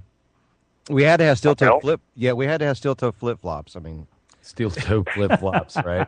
But back in those days, you didn't get away with all this stuff. And our parents back then would tell you, listen, if you clean your room every day this week and you do everything you're supposed to do around here and help out with all the chores around here and do all your homework every day this week, by Saturday, I'll give you one Twinkie. Twinkies! Twinkies became extinct. Well, that's because because the kids got lazy and they couldn't work for them no more, so they stopped making them. Here's the thing: nothing motivates people like the fear of consequences, or Twinkies, And think about it. To a child, it seems like there's no bigger consequence than the chance of imminent physical pain. Immediate physical pain. To me, it seems like if you tell a child, "I'm going to put you in timeout and I'm going to take your Dora the Explorer away," they're going to be less likely to listen. If you're like, "Look, the next time you touch that damn remote control, I'm going to take this 3-inch stick paddle with holes in it and I'm going to smack it up against your backside." Well, here you want to hear something real scary though. Think about this, guys. Think real hard. 30 years from now, these kids are going to be running our country. God. Well, that's exactly what I'm talking about. We've got a bunch of, and I know that one of us is going to get hate mail for something we're saying, I'm sure. But it's the idea that we've got a bunch of spoiled kids at this point in this country, and they've gotten to the point where they can pretty much get away with anything because they don't have these consequences anymore. If they say something bad, they watch TV shows, they say the F word, they say the S word, they say the rest of this in school, and teachers can't do anything about it. Everybody's powerless. No one can hit the kid or, discipline the child or say anything to the child because it's all about Child Protective Services at the same time. So these kids are walking around completely protected. They've got a shield around them at all times. And it's kind of become completely up to them whether or not they actually get the education that they need, have the kind of ethical, moral kind of grounding that they need. Okay. So then all of a sudden they're going to grow up and we're going to have the next president of the United States being Honey Boo Boo or something. Well, look at North Korea right now. Look at North Korea right now. For example, the people. Oh, I got to close off the window. I'm still getting ticker tape. North Korea right now, for example, they don't let their people hear any media sources at all outside of North Korea. They only hear what they're being told. And the outside Western world, America, is their enemy. Because back when we went over Nam, we had the war over in that area. We never finished the war. It never was closed out. It just dissolved. It was always an ongoing to the mentality of the people over there. So you take those people that hate us over there, and they're already experimenting with nuclear detonating warheads. And China, I'm sorry, not China, Japan, they're not allowed to be armed. They're that part of their new government, they're not allowed to have arms. Right. And then you have South Korea right there at their border being threatened by this country. So don't you think, you have tyrants. Don't you guys think that this has probably been like a strategic long-term plan set up by the government so that they know that as soon as our fathers, our grandfathers all die off, and then we finally die off, they'll have the control that they want. That's what I was telling you. That's what I was saying earlier about we're being bred to be passive, man. And I read in the choir that actually we have aliens are abducting us. Mm-hmm. This is all set up by aliens. Talking about, I am an alien. What, like a ooh la la alien or like a outer Dude, space? I've got a really big gray head and I've got big buggy like yellow eyes. I really think I'd probably scare the hell out of you. Well, that sounds like we come to probe. It's probing time. Yeah. or a bad case of hepatitis. Well, that's for sure. That's conversation for a different kind of show. But no, I think it's probing. Well, I think now going taking everything that we have talked about with our children and the control of the government. How does it play into our energy crisis? It just you just look at you sit and look at it and you think about it. You go, oh, Jesus criminy, man. I mean, here we got an energy crisis. Our kids are all screwed up, okay? And where's the future of the United States or the world going? I mean, it's like, are we going to get some little kid in the White House one day he doesn't like the way that a country spells a name or something like that, and he wants to control, so he just says, oh, let me hit a couple buttons here. I'm mad, I'm going to throw a tantrum. I mean, that guy that shot all those kids up in New Hampshire and stuff like that. I mean, holy hell. I mean, this is, I don't know. It's just, just bugs what me. did you tell me, Robert? You told me on something on the computer. If I were lacking education, take notes. There you go. Well, that was something else he said. No, it was like he hit the nail on the head. How many times now? Me and Dave, I'm almost positive we can relate to this. How many times can we sit there and tell someone how to do something over and over and over again? Hey, what was like in my line of business? Can you tell me what my email password is? Yeah, I've been working you for the last 10 years. It's the same password you've had for the last 10 years. I said it so easy that you could never forget. But yet I get a call by the same person twice a month wanting to know what his email. I said it's 1 2 3 4 5 6 7 8 9 10. How can you forget this? And he goes, I'm sorry, dude. I just keep forgetting. I know it's something like that. Or text, don't touch that button, text, don't touch that button. Oh, good God. Yeah. I think we let text run for president. I think that I know the world would change. Well, yeah, because he said you don't need fuel. And one time he was on our show, he said, look, all you do is hook that tractor. It's broke down, so you hook it to a billy goat, and you get a carrot on the end of a fishing pole and hold it out in front of that goat, and he'll take you on a nice, slow, romantic stroll. That and spook farts. Yeah, there you go. Spook farts.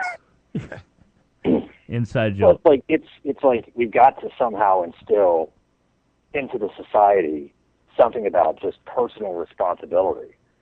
Just as far as being able to guide your own self at times whenever you need to, if there's no one there to guide you. And I don't know how that's possible to instill into the generation or instill into these children, but they need to not only understand that, but also able how to respect the people around them. Not just the people in our country, but the people in other countries. Because the only thing we're going to do if we keep going down the roads that we're going, we've already managed to piss off a whole bunch of other countries. And some of these guys have some pretty massive little weapons that they would love to just point over at us.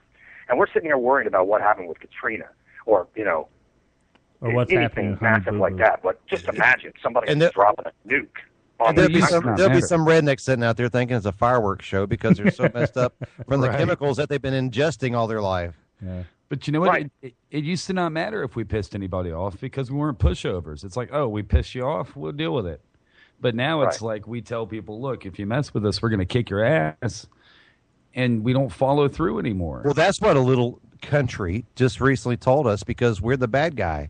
Let me understand something. How do you get the bad guy? Now, first of all, we go around and we keep trying to prevent genocide from all these countries where people come in and a tyrant tries to kill out all their people. So we come in. Of course, there's going to be innocent civilians that are going to get killed. Of course. Our people sacrifice their families' daily life, not being home with their children, growing up.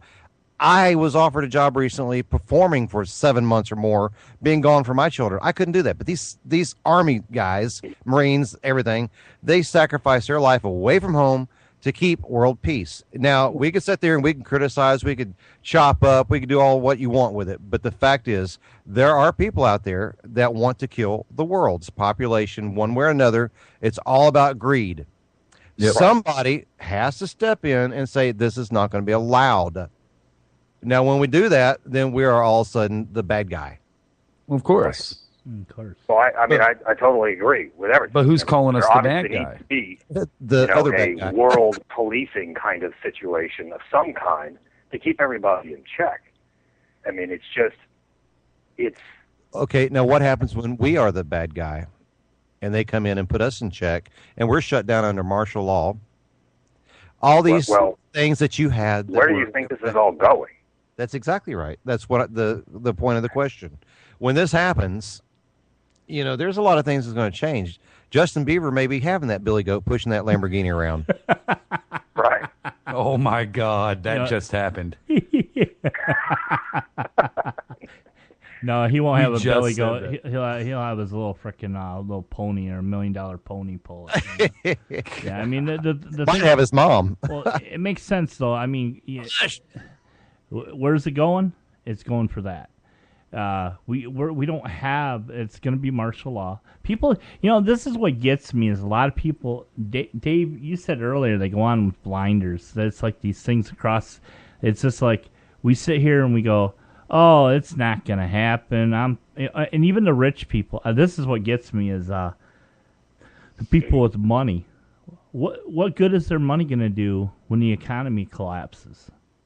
We're going to have our own version of Pancho Villa sooner or later. Well, that's why a lot of people are it'll probably be Ted switching. They're switching their assets into tangible things like silver and gold. Yeah, but see now they jacked the price up so high. Yeah, but now they're putting like I said, now they're putting restrictions on how much gold you can buy. We'll see. If people were really smart, they would have invested in Twinkies. Oh, there you go. Right. Or Oxycontins.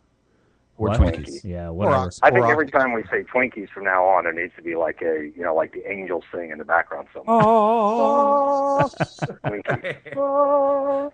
Rob, please tell me you have a soundbite. Apparently, I think we have all come to the conclusion that Twinkies will solve the world problem. I think it would. Well, they found out Little Debbie was an atheist. She was putting the Oxycontins in the little. She was putting razor blades into Twinkies. That was her.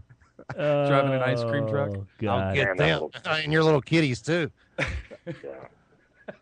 But it makes... so, I mean... Somebody's shaking their head right now. That guy's just not right. You haven't been right, man. It's me. I mean... I had too much chemicals, I'm telling you. Well... Did you eat paint chips when you were a kid, Chris? I would drink the pesticide. Hell with it. I just want to get it over with. Which is made with oil. It was called moonshine. Yeah. Is moonshine made with oil? I'm sure it has something to do with it, but it's all naturally made oil. See, look, all we got to do is let the rednecks know. Look, moonshine, a part of the thing that's in that moonshine, I'm sure at least 3 or 4 of the chemicals in that moonshine are made with oil. So but it's a selling point. Once they realize this, though, then they're going to start getting concerned about the oil crisis. Wait. Moonshine is not made with any oil. But it's made with things that could make, like the corn, for example. Well, or the corn mash has to be harvested. The corn mash has to be mashed. And how is it harvested? By machinery and stuff like that. That runs off oil, yeah. I guess you seem to know a lot about moonshine. But yeah, Rob. But, this is what it takes, for example. In certain areas I've been in, there has addictions of so many people that are addicted to so many things like to escape, like meth. Well, the movie Breaking Bad. Is Breaking Bad not promoting, hey, go out and make a batch of blue meth and sell it and make a fortune? Right. I'm pretty sure meth is made with oil. Well, they have to Bunsen burners and things like that. They have to use the burn to make it with. Well, hey, you don't have to have... Final suits that they wear were made out of oil. You don't need oil to grow pot. Well, maybe we should just let the oil run out then. We'll get rid of all the Nelson drugs. for president. Yeah, there you go. I can see Willie Nelson if they're president. To all the people I love right now. And I did inhale. I did inhale. Damn intern. Where's my intern? What would world be like if we were all stoned? Little Devin, get in here. Yeah. I mean, listen to the this documentary with Michael Rubert, The Collapse. It's an eye opener.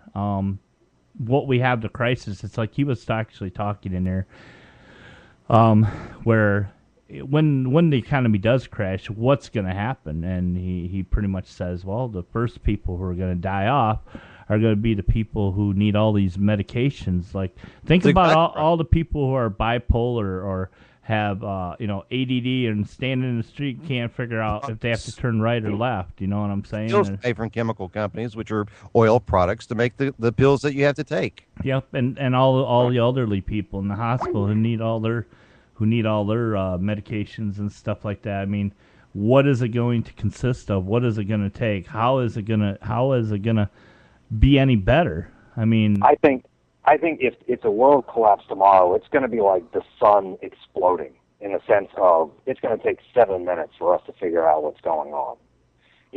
So because it's so far away, and I think the government keeps so many things in check and behind closed doors that it's not going to be something that we are aware of immediately. All of a sudden, we're no longer going to have the world currency. And then all of a sudden, prices are going to start going up here and there. The television station is going to be talking about, why is this going on? We'll investigate tonight at 11. It's going to be the same thing every day. Everybody's going to keep going about their daily routine until all of a sudden you realize major power grids are going down. Hoover Dam is empty. There's no more water. There's all this other stuff that's going on. And then that's when all of a sudden people are going to start figuring it out. And by that point, we're going to have chaos on our hands. People shooting each other, beating each other up to get their supplies or whatever it is they've got, because at that point it's too late to do anything about it. Yeah, and that's exactly what I think is going to happen. And I'm not saying that having something like that happen is just all of a sudden the entire country is just going to be dead because we're all going to be shooting each other, but it's going to get dark and it's going to get nasty, and it's either you're prepared for it or you're not. And how do you prepare for a Holocaust of that magnitude? Everybody's going to be running back to Mexico. Well, I'm going to get a plane shot that Robert was talking about earlier, so they can shoot me out to the moon. I went on the trailer park on the moon. I'm going to be the one. I'm going to be the one to open the truck stop. Well, all this moon talk. What if Harry Carey was right and the moon was actually made of Swiss cheese? What would you do? I mean, you can't put a trailer park on the Swiss cheese. I would have a Ritz cracker stand. That's a way to do it. I mean, what do we have right now? What can I'm sure you could burn cheese into a fuel. Mm-hmm. Yeah, I mean, fair extract enough. oil from it. Well, we just replace oil with cheese. There we you make go. Everything with cheese. We should just or Twinkies. Just make everything sex powered. There you go. Well, what if we What if we fill Twinkies with cheese? But they don't have Twinkies anymore. Well, I'm saying they could bring them back. And I lost connection a minute ago, but my psychic sent me a message on here where they looked into the future, and it was in 2038. They're going to dig into Bill Gates' tomb, and they're going to find all the Twinkies stashed. That is a distinct possibility. Yeah. But, I'm not buying it because I still don't have a hoverboard. Yeah. I don't. Yeah. It's a government, man. They're covering up. They're keeping all their hoverboards for themselves. Seriously. Like all those Back to the Future movies, they were distinct years. Well, they were lying to us. We don't have any of that stuff. Yeah. They don't well, the government caught on to what was going to happen. And put a stop to it. I mean, we don't have nothing. I mean, what do you guys think of? What do you guys think right now would be something that we could possibly do to help conserve, or do you think that it's just way past that? I think we're way too past it, man. I really do. The only way that I can see anything I believe in recycling. We recycle, but the problem is that I know in the back of my head, really, it's just it's dropping a dime into a really big bucket, and it depends on how you recycle. Type thing. Right. I mean, it's either that 80% of the population, and I mean world population, starts recycling, or it's kind of like just a whole bunch of random people just doing it here and here and here and here, and a few people here and a few people here. But you take a group in a neighborhood that has 500 people, you might have 10%, maybe 15, 20% of those people that actually go off and try to recycle. And I don't mean just half-ass recycling. I mean full-on recycling, checking all of the labels, making sure that this can be recycled, putting everything in the right bins, that kind of thing. Dave, where I'm at right now, people are big time into recycling. In fact, a friend of mine I was talking to the other day said I was on the computer, and all of a sudden my lights went out. Come to find out, the neighbor stole my power line. Yep. Nice. Well, Recycle the copper. Yes. We have intelligent thieves now. They recycle what they steal. Yeah, we had a big thing around here where they were going around to, like, I don't know if you guys have them there, like ice vending machines where you just roll up, put your dollar in, and it, fills your cooler with ice. They were going to, like, warehouses and ice machines and stuff like that and just stealing the copper coils out of these machines. Oh, it happened down there in Albuquerque, New Mexico.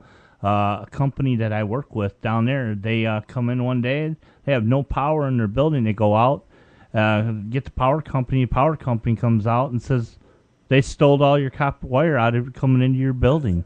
But listen, thieves are smart. I've heard of things happening like that for radio stations where people find out where a radio station tower is sitting. Yep. And they go out there and they go inside and they, get into a transmitter box. And it's all electrical, but if you find all the right switches to hit, you can shut it all down and take out a whole bunch of copper and you're gone. And he was dressed like Justin. He was dressed like Justin Bieber when he did it. Exactly. Damn that Justin Bieber. He probably ate the rest of the Twinkies. Fair enough. No, I don't know. Have you seen how skinny he is? Yeah. Yeah. Yeah, he probably doesn't even. I don't know. I'm going to get into that one. That might get me in trouble. I was going to mention something about him and his little girlfriends. No, Rob. No. Can you imagine that kid, like with a freaking like a 28-year-old freaking supermodel? I really don't want to try to imagine Justin Bieber doing anything. Here's your new movie for the future. Let's take families, place them on willing Amish farms, and let them live for a month. Yeah, but fair enough. But okay now, Chris. It's like the Amish Mafia show. Amish Mafia. Have you not heard of that show? I have not heard of that. Respect thy goat and come after you. But on that show Farmageddon, they had an Amish family there that was getting harassed by the government. I admire the hell out of Amish people that they can do what they do in today's world. If the world were like that, it would be a better place. By being able to grow everything organically and be able to do all your farming, Right. First thing you do, you go out and you marry a woman by the name of Carrie or something, and her last name has to be this. Well, at the end of that documentary, he actually talks about you don't need cheap labor when you got 10 kids out there farming your land. True story. But he talks about actually going back to when everybody grew their own food and how they started doing that in Cuba and how people started eating better than they'd ever eat before. And they grew on rooftops. Yeah. Right. Well, what they did was the government said, if you see an area of land that's got no food on it, you claim that and start harvesting it. Start planting and tilling and everything right off the bat. If every trailer park down south would put a garden on top of those mobile homes, you could save world starvation. Yeah, but they burn down But so at the same much. time, I doubt I don't know if trailer parks have an HOA, but I know most neighborhoods do. And I mean, most HOAs, I had an HOA tell me I couldn't have a flag in front of my house because it was against HOA restrictions. They made me take out my pink flamingos. Water hose on the side of your house. That is an HOA restriction. I'm like, you can't even put your garbage can outside because it's a HOA restriction. It's like, so if you're telling me that I can actually start planting stuff and having my own food, that's probably going to be an HOA restriction too. Yeah, without joking, Dave, I once owned a mobile home. I once owned one, and I actually, as a joke, I stuck a pink flamingo. I had 2 of them in my yard, and they made me take them out. Wow. I mean, the rules and regulations in today's mobile homes, I mean, come on, they're too strict. Oh, God, yes. Well, you obviously the rules and regulations with all of it are too strict. I mean, there used to be a time whenever you could have your own house and your land was your land. You could do whatever the hell you wanted to. Now you need permits. Every house has got to look identical. Everybody's yards have got to be perfectly manicured. All windows have to be Windexed and so it's like up here in Grand Haven. Check this out. Our township, right? I hate our township. They ride around in their trucks all day. They carry these little ladders, okay, and then they'll pull up to your fence if they have to get on their ladder, they'll get on their ladder. They'll take pictures of your yard. Matter of fact, here's an actual story of how bad it gets. I have a friend who had a swimming pool. His parents had the swimming pool. He'd gotten a house from his parents, and so you would think that the grandfather law would fit in, okay? But his parents had a pool there. Nothing was ever said. So he decided on the same foundation to put his swimming pool in. Township came in, took pictures of it from their little ladder, sent him a citation, said it was 4 inches too close to the corner of his garage. He would have to remove the whole pool. Yeah. Wow. For 4 inches. And I'm like, I would tell them to suck my nut. Well, Robert, you remember when I was building that little home up there when I was going to college in Montgomery, the mayor got on a moped. He came to where I lived at several times, wrote me up, had the police come up twice, made me pay for a building permit. The whole thing said and done, it was for a $5 permit. Yeah, and check this out. And his mayor was riding around on a moped. Yeah. So that tells you where he was at. Nice. This is what I'm talking about. It's like, who gave these people this kind of control? We did. Or dictatorship to tell us what can we have on our house? What color can our house be? Can I have a flag? Can I have a yard? Can I plant anything? Where my pool is going to go. And how ever said, okay, you could do all that. You could grow pot, but the minute you grow your organic garden and milk your chickens, we're busting you. And what kind of landscaping, what kind of trees you can put in your yard, what kind of grass. If you don't cut your grass, if you just want to put down, like, say, fake grass or whatever, they won't allow it. You have to have grass that has to be mowed. It's like, it would be fine if like an HOA was just in one area, but now you've got HOAs everywhere. And who is actually getting the money whenever you pay your HOA fees? Who actually gets that money? These are questions that I ask every day.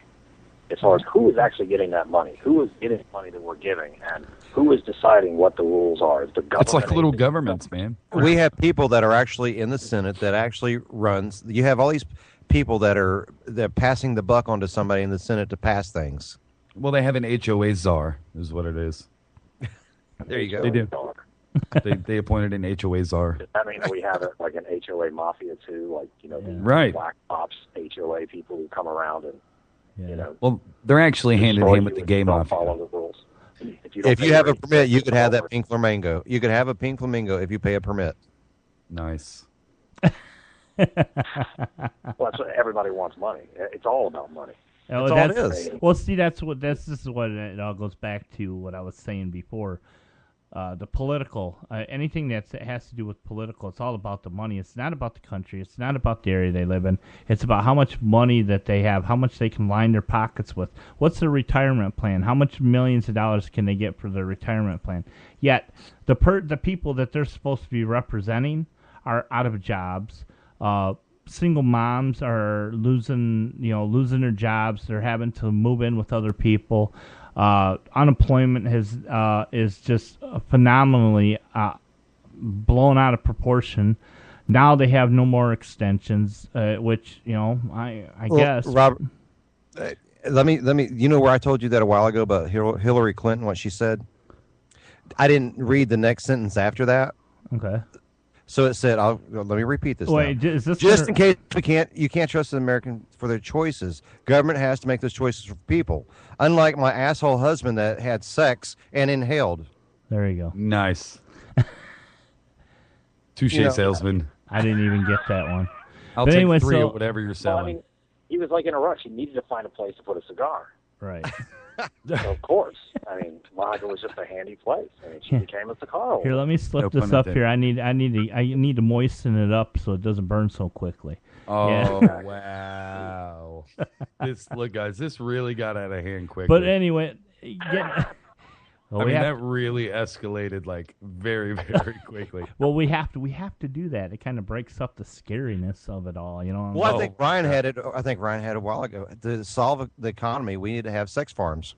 There you go. Or to just produce power, friction. Or look, every time you have sex, you put on a little waistband with a little chain on the back, and every time you make a move, it spins a wheel. right? And the wheel's got the little magnet, and it charges up the battery. Be like then a all of a bunch. sudden It'd be you have like a little sex-powered everything. like a bunch of little hamsters running around in the cage. Right. Except, not really running around. You have a boss yelling, faster, faster. Oh, mush. Mush. Well, anyway, where were we? I don't even know. Okay, listen, guys. Y'all stay right where you're at, and let's listen to some more of this documentary, and then we'll come back and we'll talk about it a little bit more. How's that? All right. All right, let's do that. Very complex problem. It's a very complex situation.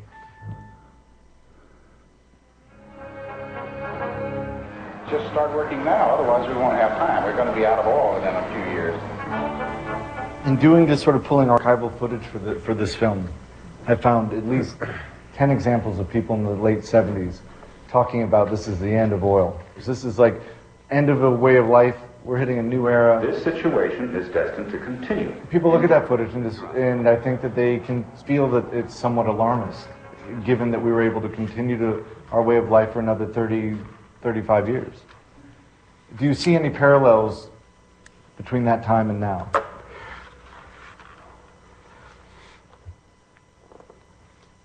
The 70s was really a critical decade. In the 70s, Marion King Hubbard, the original prophet of peak oil, in late 1949, he did the math that said U.S. domestic oil production will peak in 1970. So that's not some feat of Nostradamus communicating with some entity. It's math, it's science, it's simple. But in the 70s, M. King Hubbard testified before Congress. That was 1974.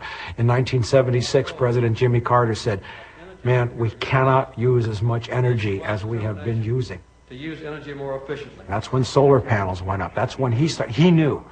They have known in Washington. I have published on my website, as have others, declassified CIA documents from 1976 showing that CIA was perfectly aware of peak oil.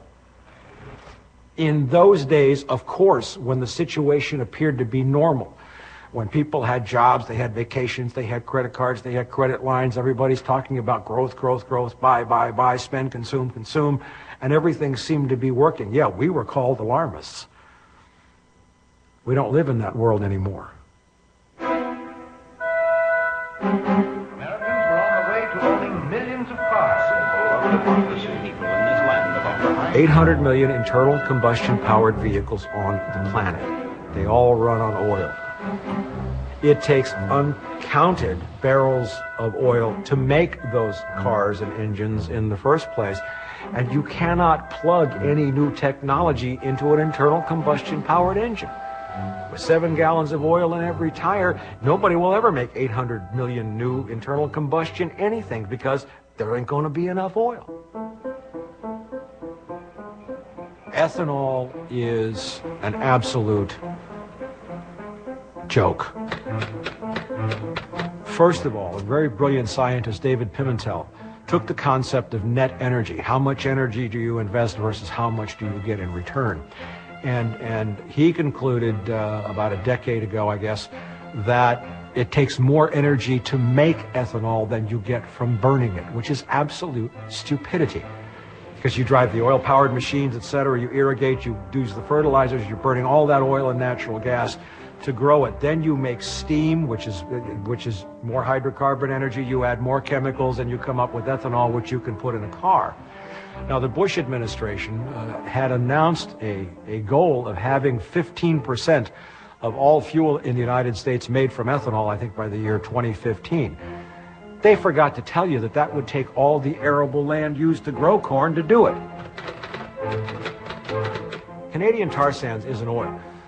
It is a very, very thick, sticky, obnoxious substance that's mixed in with sand at levels 200, 300, 400, 500 feet in layers beneath the soil. This is in Alberta.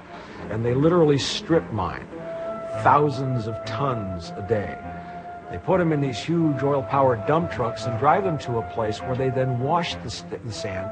They take millions and billions of gallons of fresh water, which we're running out of everywhere, and they boil it by burning natural gas. There is not a possibility anywhere that Canadian tar sands production will exceed maybe 3.5 million barrels a day. The first thing that the uneducated mind that's in denial says, well, what about hydrogen? Can't we make electric cars? And I have to bring them back to the fact that there's 7 gallons of oil in every tire, that there are thousands of gallons of oil in every car, and the plastics, the paints, the resins, everything, all of that's made by oil, the oil that's used to manufacture the car and ship it around to heat the metals, et cetera, et cetera. There will never be 800 million electric-powered vehicles, and electricity is not an energy source. Electricity is generated by burning or using some other kind of energy.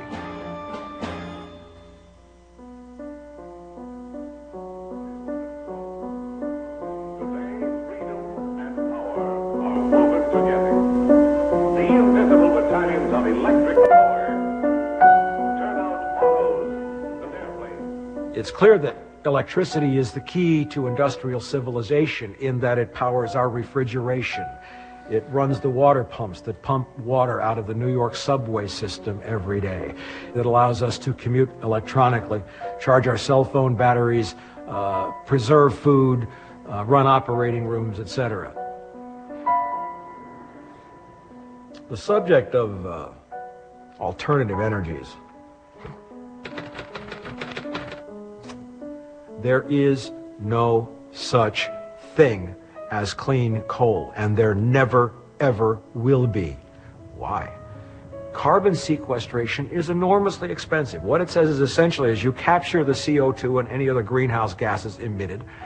In the burning of the coal, you exert enormous amounts of energy to compress it, then you move it over enormously long distances, and you pump it into some airtight chamber in the ground where somebody will figure out with technology what to do with the greenhouse gas in 10 or 15,000 years. Nuclear process requires something like 10 to 13 years of incubation to get the permitting done, all the regulations satisfied, and the construction of nuclear power plants is one of the most energy-intensive processes in the world. The steel, the lead containment, the enrichment of uranium is a horribly intensive process. You just don't throw a rock of uranium in and start making nuclear energy. Can't do that.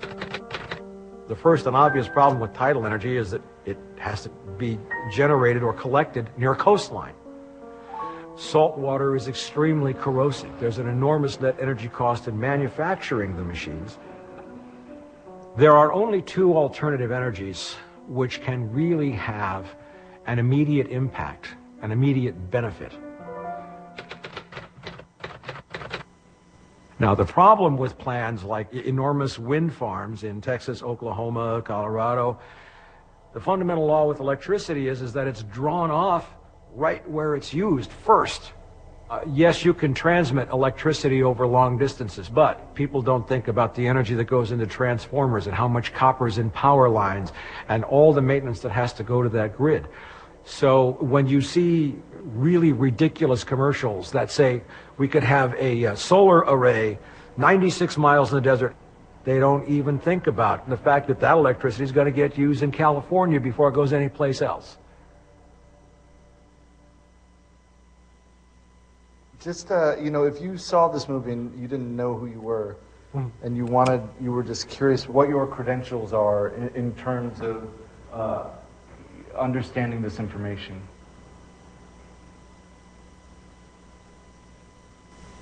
I have a bachelor's degree in political science with honors from UCLA, 1973. Graduate of the Los Angeles Police Academy, valedictorian. Class of 1173, was sent to do a DEA narcotics enforcement school by LAPD. I have 30 years of experience as an investigative journalist. I've broken major scandals that have had national impact. Of course, I got to know many members of Congress. I've been trying to testify for a long time, and actually I have never testified in Congress.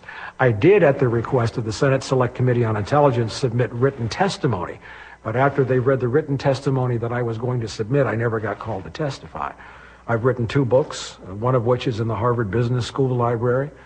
I've lectured at universities all over the country and in many countries. People wonder, how this guy with a bachelor's degree from UCLA came to know all this shit. Well, this comes from 30 years of learning how to scan mainstream media and read it. A way of finding stories from around the world that tell you all the things that are really going on, that are not played on the headlines, but they're the kind of stories that people who really make decisions know how to look for. And then how to connect them, how to place the dots close enough together so that they can be connected.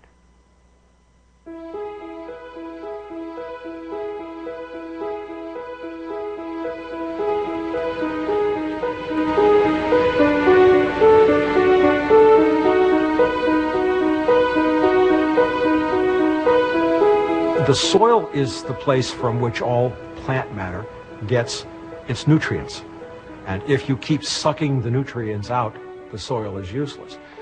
For all of history, the way the soil was replenished and the nutrients were returned in some measure to the soil was that plant matter was allowed to decay, to compost, to restock the soil. That's why crop rotation is so important. You may have one crop of celery which will suck certain chemicals out of the soil. Another crop, wheat or something else, may return those same chemicals to the soil. So the soil maintains a balance.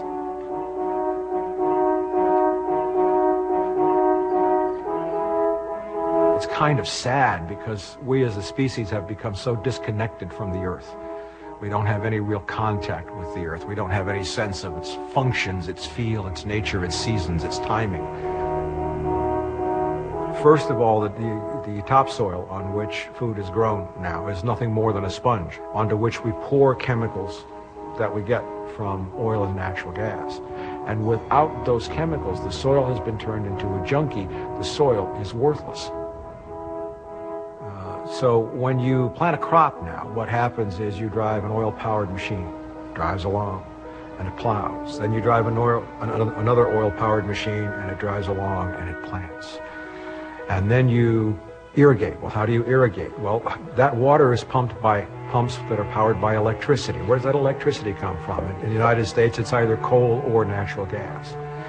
So next thing you do is come along and you fertilize it. All commercial fertilizers are made from ammonia, and the feedstock for ammonia is natural gas. So you have ammonium nitrate fertilizers that are then sprayed on by another oil-powered vehicle. Then the crop dusters come along that are powered by oil that spray pesticides that are all made from petroleum. Then when it's time to harvest the food, what do? You drive another oil-powered machine and you harvest it. You use another oil-powered machine to drive it to a place where it's processed. Then you wrap it up in plastic, which is oil, and you put it in another oil-powered machine, and you drive it X number of miles to a food distribution warehouse, an oil-powered machine to your supermarket.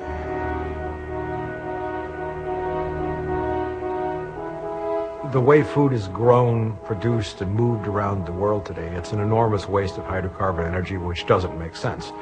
Why do we have strawberries from Chile? Why do we have spinach from China? Why do we ship anchovies halfway around the world to be packaged in tin cans and, There are 10 calories of hydrocarbon energy in every calorie of food consumed in the industrialized world.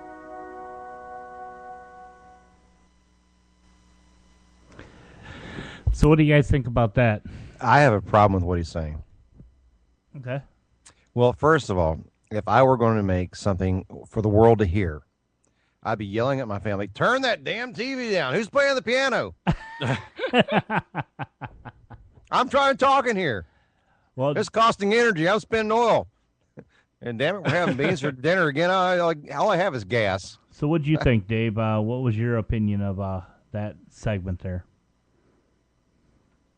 Looks like we lost Dave. Oh, no, he's back. Okay, Dave. There he is. Yes, now I'm back. Did you hear the whole segment that we played there, or did you check out? Or No, I heard it all. Okay, so what was your opinion on it? I mean, what was your opinion on what he was saying?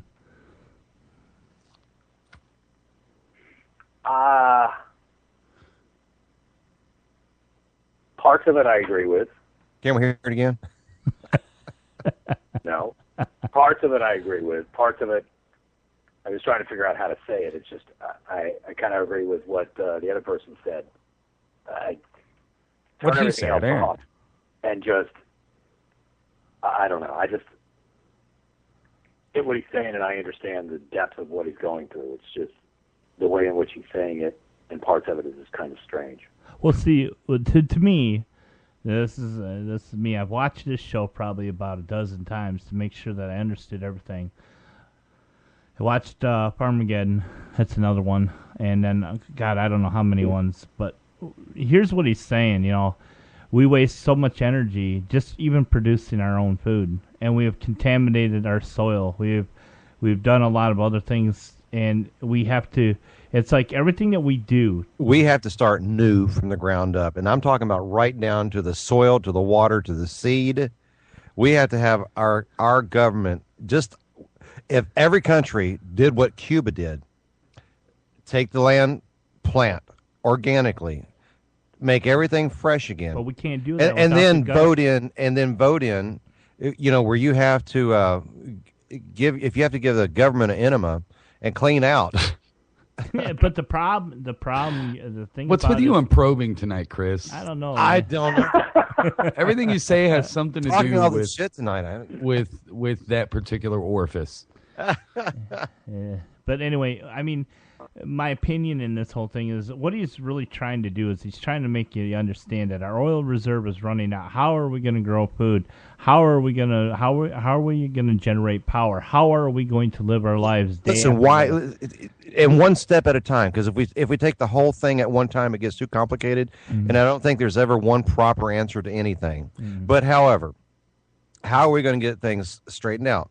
Well, first of all, money is ruling everything. You have they always say the root of evil is money. Okay, well, let's take it one little step at a time. The water tables, for example, are contaminated with pills that we flush down the drain and all the chemicals that are flushed into the rivers. We do not have safe drinking water. Our water system should be like the heartbeat of your body. If you do not have properly healthy water, you do not have properly healthy children.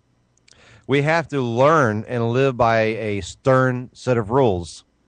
Almost like God gave us the 10 Commandments. Right. We have to look at our life and evaluate it. Okay, we could just all sit back and get drunk and smoke pot, or we could sit here and work hard, because it's going to take hard work from each and every person on earth to make something happen if there were time to do that. There isn't, but okay, see, this is where... I know, but if we give up right there... Well, no, we don't have to give up. There's no reason to give up on anything, okay? Let's just make that clear. We're not asking anybody to give up. That's not what the show is about. I want more people to be aware. We have to have positivism. We have to believe there is time if you take it serious. And 2% of the world can't take it serious. Well, it's got to be the majority. Well, the first step is being aware of the problem. That's exactly right. Okay. Now and that's the thing. I don't think the majority of the population is either aware of it, or on the flip side, they are aware and they don't care. Daddy will just buy me another car. Yeah. What? Maybe. Should we care? Maybe it's just so far you gone. Love your children. What? Maybe it's so far gone. Maybe we should. You love your children. Yeah, but the thing about it is we can't help it. How can't much help do them. you love your children? We can't help them. Yeah, but what are we saying? That all of a sudden that we don't care as parental figures or whatever, that we're just going to let our generations and the next generations and all of them just burn because... Well, no, I don't mean that. Going on, we're just going to just sit back and relax and pull an Al Bundy and shove our hand down our pants and just sit back and watch TV. Here's the thing. Like life means more to me than my own life. The first step is recognizing and identifying the problem. Right. We know there's a problem. We just got to get the word out there to it, because I didn't personally, and I do a news and opinion show. Rob, Chris, you guys know that. I do a lot of research on a lot of topics. I mean, every time I do a show, I research for the entire week before the show, and a lot of this stuff is still new information to me. And so if that's the case, there's got to be your everyday average Joe who doesn't really pay that close attention to stuff. How the hell are they going to know that this is an issue and that this stuff is going on? Well, so what we got to do is we got to get the word out there and get people motivated and to educate them as well. Do you know? Say, hey, there's a problem. So then think about it like this. I know you say there's no way to help or to stop anything, but what if? Think about if we had never discovered that there was cancer, right? Mm-hmm. Then the person that made breakthroughs and cancer treatments and stuff like that, they would have never made those breakthroughs because they wouldn't even known cancer was a problem. So now say we get the word out there and suddenly there's somebody gets, a eureka moment and a bright idea and they figure out, hey, guys, this is how we can fix this. Well, but if we don't make sure that everybody's aware in the first place, then that's never going to happen. Well, it goes back to like the conversations Chris and I have had, and believe me, we've talked in great detail about this. And it's just like this, it's survival. We need to survive, and by instinct, we're humans, and we're going to survive. The strongest, the people who know how to survive are going to survive this. According to Hillary Clinton, it's going to be the government, not the people. Yeah, you know what? I think right. The government is going to lose because the reason why is because there's not going to be no more nation or people to govern anymore. I tried to get this guy from the militia on the show tonight, but he got wrapped up into another show. But he has these militia camps. They have these camps, okay? And you can buy into these camps. You can buy a card. And if the world goes to shit, you can present that card at the gate, and they'll let you in the gate, and they will take care of you. But if you don't have that card, they will shoot you on sight. I mean, is that right or wrong? I mean, we're supposed. Where are we going with this militia talk? Well, that's what I'm talking. No idea. I'm talking. It's all about the Twinkies, man. Yeah. Just outside the trailer park there. I know. Maybe a little bit, but I'm just saying. Well, and mass communication. We let you in. Mass communication started in 1879, I believe, in 1878. Mm-hmm. The phonograph machines, and then they advanced, but it really didn't come out to mass communication until the 20s, the 1920s, when we had FM radio out there for the world to hear. Right. With today's, there's no excuse for a program like ours, for example. We're on mega FM stations and on Sirius, and the world has to hear this. So if you're listening to this program tonight, record it. Go to the archive. Right. And let your neighbors and friends hear this, because I'm telling you what, people, when you wake up tomorrow, the next day, the next year, and you're at $15 at the pump, if you can get it. Yeah. Right. Don't say we didn't tell you so. And look at all the birth defects in cancer. I live in a town right now. The cancer rate is 80% higher than the national average. My mom and dad both found out within 2 weeks they had cancer. My dad died 6 months after he had cancer. The population of Charleston, West Virginia is under 60,000 people, yet the cancer clinic here has 38,000 patients. See, people, you're living in the wrong wake Charleston, man. up. I'm not going to West Virginia for sure. You're in the wrong Charleston, Chris. We're talking about mass communication. It's the same thing. The cloud, just wool is being pulled over people's eyes. They don't realize what's happening.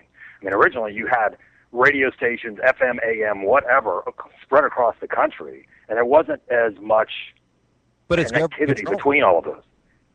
Now all of a sudden you've got the deregulation law of the 90s, and I was in the middle of all of that, and I worked in radio for enough years to realize what was going on.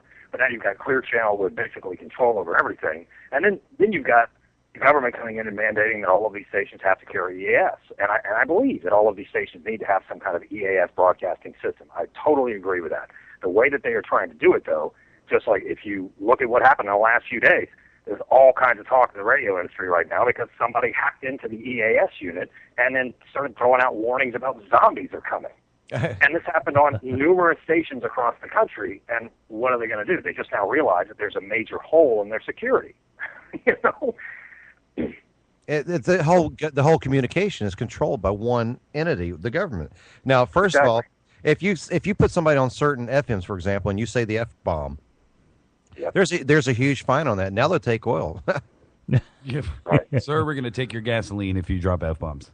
Well, the thing about it is Dave, he knows the radio industry throughout, and he knows the history of it, and he knows where it's really going, and it's controlled by the government. And the thing about it is, it's a matter of time before the government tries to control the podcast stations. Well, think about North shut Korea. down shows like There are people over in North Korea do not hear what we're talking. There's not a soul in North Korea that probably hears our program or any outside sources. Well, are we really that far behind them? Because we're controlled mass media. Right. Exactly. And everything that you pretty much hear or see is all controlled in some kind of way or another. Everything that a news station reports, they may break a major story today, and then all of a sudden tomorrow they forget about it because somebody's contacted them and said, shut up. There's a reason why there's a buffering point between actual voice to when it airs. And it depends on what source you're on, too.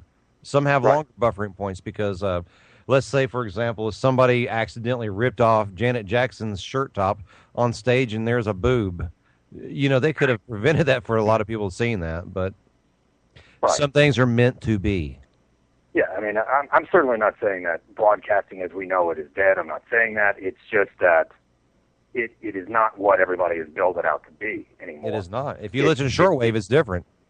Right. I mean, it used to be that a radio station or a television station was there for the people. It was there as an information source to guide people, to tell people what to do, to run for cover whenever they need to, whatever it is, to play music, to make everybody happy. It's all about community. Now it's about making money. Everything's about greed. Everything. That's exactly right.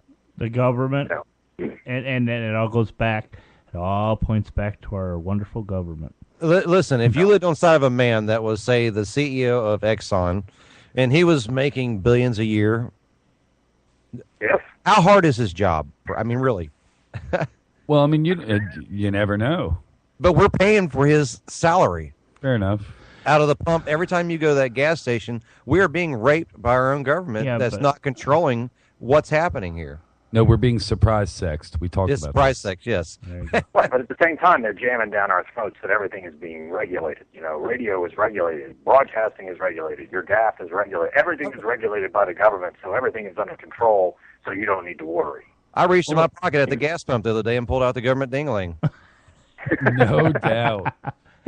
Yeah. Well, Robert, you actually run this network. So how many of these regulations and how many hoops do you have to jump through just to get these shows on the air? Oh man, my sponsor. Call Monday and find out. Yeah. Call me Monday and we'll talk about that. It's just like it starts out Monday. I have to talk with my sponsors. They cover all the shows that we did during the week. They need to know what songs I played. I have to send them a list of every song that we played on that show, and then my sponsor, then they take care of it after that.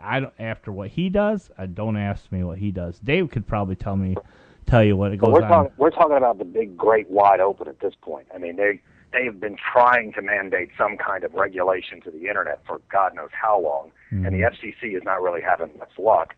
Of course, you've got people over here screaming that they invented the internet or whatever, but the thing is that it exists, it breathes, it moves, it is alive, technically, at this point, with just information everywhere, information overload, technically.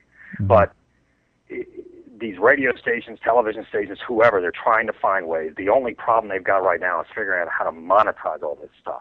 And if they can tax you on having a podcast show, they're going to find a way to do it, and that's what they're trying to do, is to figure out how to specifically say, hey, Robert, you can't do this, you can't do that, you've got to do this. You've got to play this at this particular time. You're going to have to play a spot here, and you can only have this many callers on your show at any given time. I mean, eventually, it's probably going to wind up at that point. God, that's sad. David, you know when I was a child, when I told you earlier that the gas was 18 cents a gallon at the Sinclair gas station in Comal County, New Braunfels, Texas, when this time and era happened, I remember distinctly hearing my father tell me, someday in the future, they're going to charge us for water we drink and the air that we breathe. Today, you go by a gas pump and you're paying $1.50 for oxygen for your tires. You're paying premium prices. In some countries, you say, $11, $12 a gallon? While some countries are under $1, way under $1 a gallon. Well, you also have to think, in our own country now, we have what are called the oxygen bars, so you can go in and buy some I've been there, yeah. $20 a can. Right. The atmosphere contains 18% of oxygen in the first place, give or take. It may not be the purest oxygen, but it's not processed organic oxygen. Wait a minute, guys. Dave, have you ever had a bottle of oxygen and breathed it for about 5 to 10 minutes? I have. I have not, no. Okay. Well, I'm going to tell you something right now. If anybody has ever breathed in pure oxygen, yeah, it does. I mean, that's clean to me. That's clean air, and it seems like your headaches will just vanish. You breathe. So fresh chicken milk. Look, funny story about headaches making, or the pure oxygen making the headaches disappear. Yeah. I was a fireman for several years before I got injured, and I worked full-time paid, and I lived at my volunteer So station. you were allowed to smoke on the job. I was. Now, no, listen. I got a funny story about that, too. I worked full-time paid, and I lived at my volunteer station. So I would, even though I lived at the volunteer station, there would still be nights where I'd take off and go out, and because let's face it, firemen like to drink. So we'd go out, and a few of us would just get hammer-faced and crash at the station. And we would wake up in the morning, and the first thing we'd do was go sit on the truck and hit that the pure O2 canisters for a couple minutes, and your hangover would be gone in like a matter of 5 minutes. I mean, it's absolutely incredible. Well, see, the thing that's what I'm saying, where a lot of people, these oxygen bars or whatever you want to call them, you go in, you get a shot of pure oxygen, and it, believe it or not, I mean, we have recycled oxygen bars around here, Robert. Yeah, I know your fart bars. Exactly. Recycled oxygen bars. What is that? Where we had to pay taxes on that. Is that where someone just paying out the ass? Someone just blow through a tube. You put your mouth on the other end. Here. Yeah. Do you want it leaded or unleaded? You know, here. Do not tell Richard Gere the tubes are involved, because he'll come over there with his gerbils. There you go. Yeah. Lammy winks. But I mean, no, it's incredible. I mean, it seems like. I mean, what is our country going? I blame the Girl Scouts. Girl Scouts? Yep. Hey, they got it down pat, don't they? Well, if you listen to my warped sense of humor, I'm blaming that directly on the government from all the chemicals I'm ingesting. Oh, yeah? Yeah. It is their fault. I'm pretty sure that's from eating paint chips when you were a kid, Chris. Yeah. Well, I thought they were good. Well, I mean, they were organic. Organic, yeah. It's oil and lead. There you go. Oil and lead. He got his daily fix of petroleum.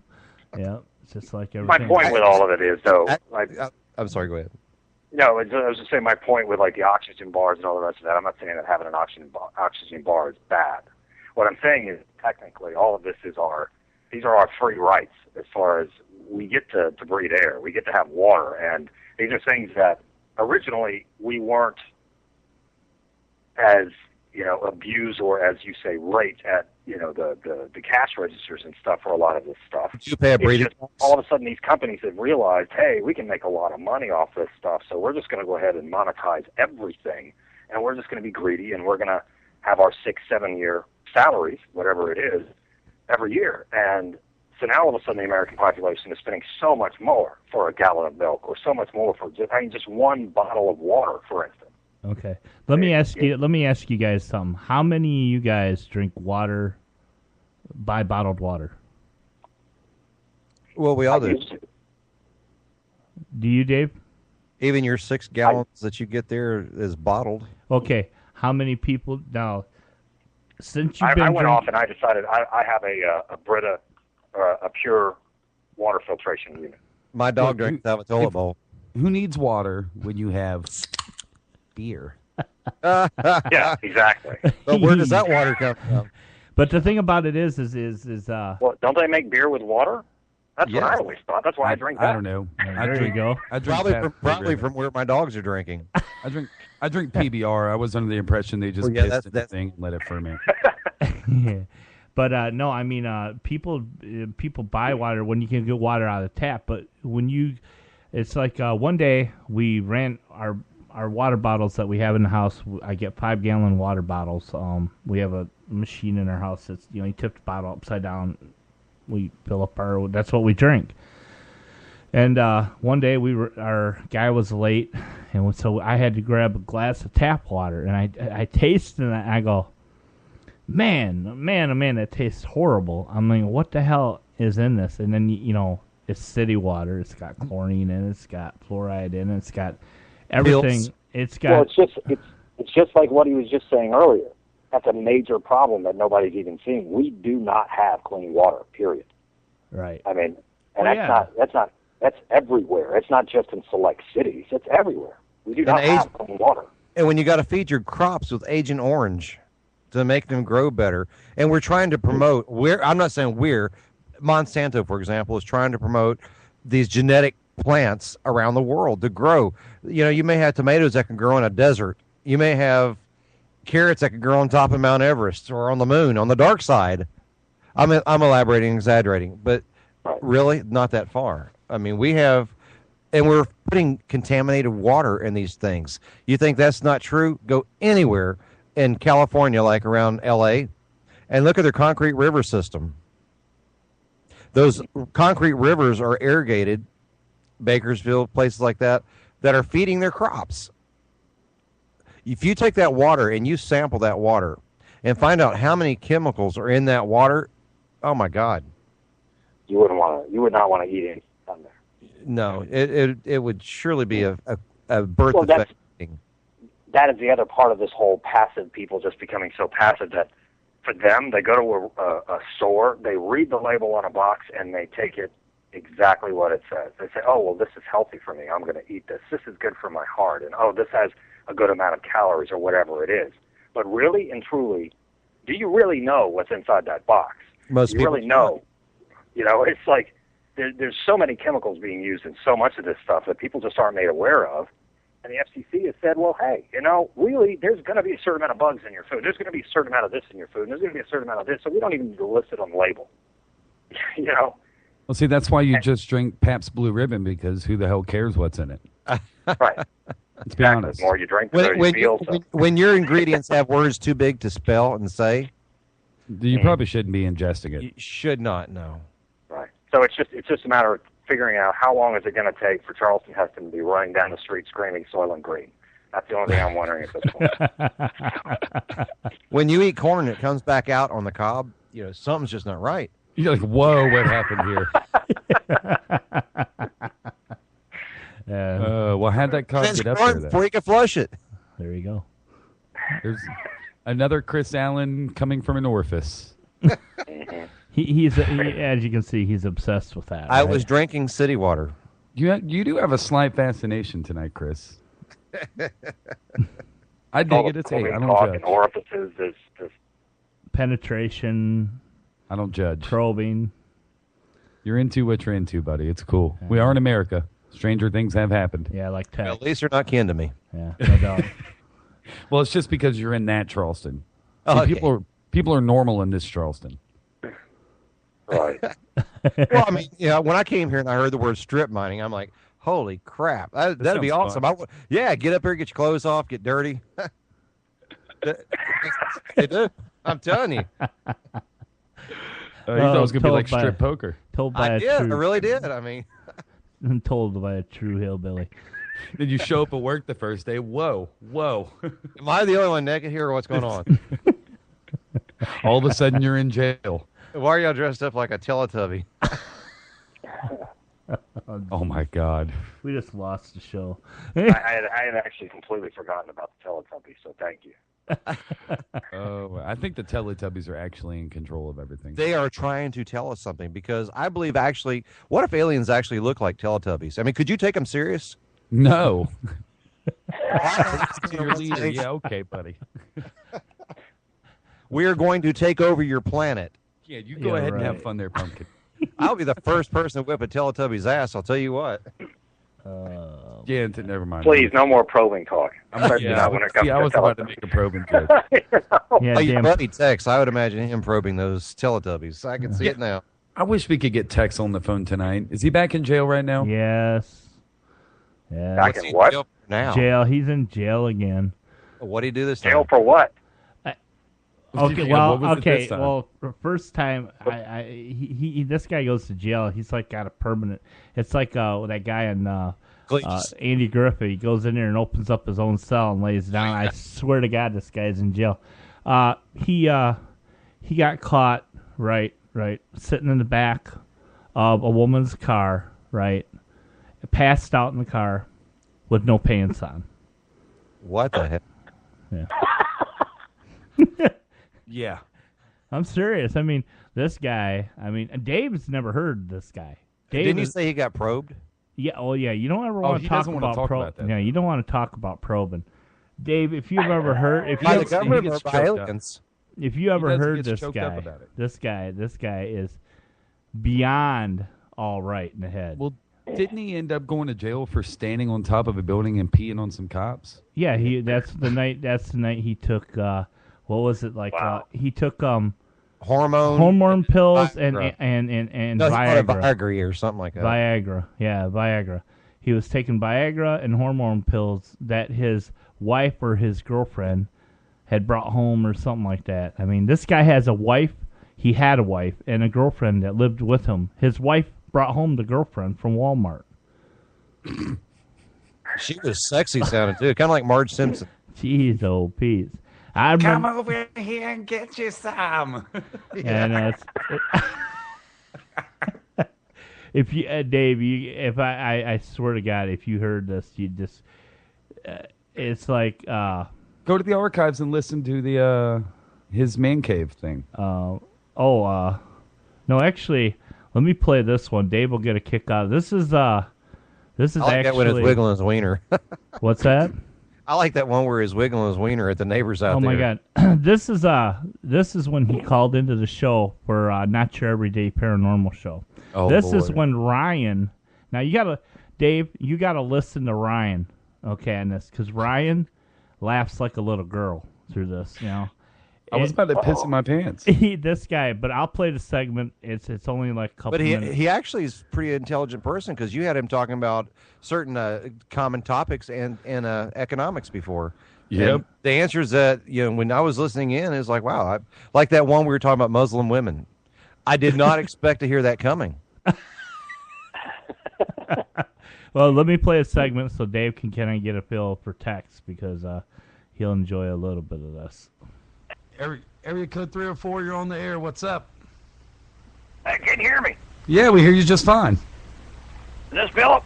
Yeah. This Stephen and Philip? This it can be. Hey. This here is Roy D. I call a lot of y'all Mercer. shows because I listen to a lot of y'all's programs out here in Texas. Man, y'all got something going on right there. Y'all are good. That woman right there is pretty good too. Yes, awesome. good. Awesome. How do you enjoy Steve so far? That was pretty good. I want to ask y'all a question. Is there a difference in ghosts and spooks? Oh my God! We don't want to get into that. We were talking about racism a little earlier, so we're not going to. No, I ain't talking about racism. I'm talking about spooks. We got spooks out here in Texas. They comes out like all throughout the night and all that kind of stuff. And spooks are kind of more ruthless, I believe, than what ghost is, because they fart on you. we call they just don't have no manners at all. I had one take my cowboy boot and whop me upside my head the other day, and nobody was in the house. My wife and my girlfriend was both gone. It just whopped me right. I smelled it first. And I went back to sleep. I was on my chair, and all of a sudden it just like pong. It just knocked me right over my head, my boot. I've heard him fart several times. Did he say excuse me? He didn't say excuse me, did he? Did he say excuse me? No, I didn't say excuse me. It pissed me off. No, not you, silly. The spook. No, I'm talking about when the ghost farted. Yeah. It didn't say excuse me, but it pissed me off because you're sitting there and all of a sudden you smell something. It smells like what you might imagine a Bigfoot or something would smell like. Like eggs? It just starts stinking. They don't really make a lot of noise. They'll make body noises. I heard them burp.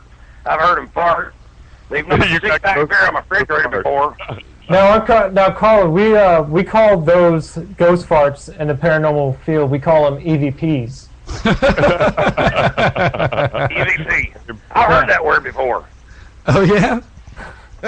Yeah, I'm not sure what it means, but I've heard that word before. EV, whatever it is. Well, tell them what an EVP is, Phil.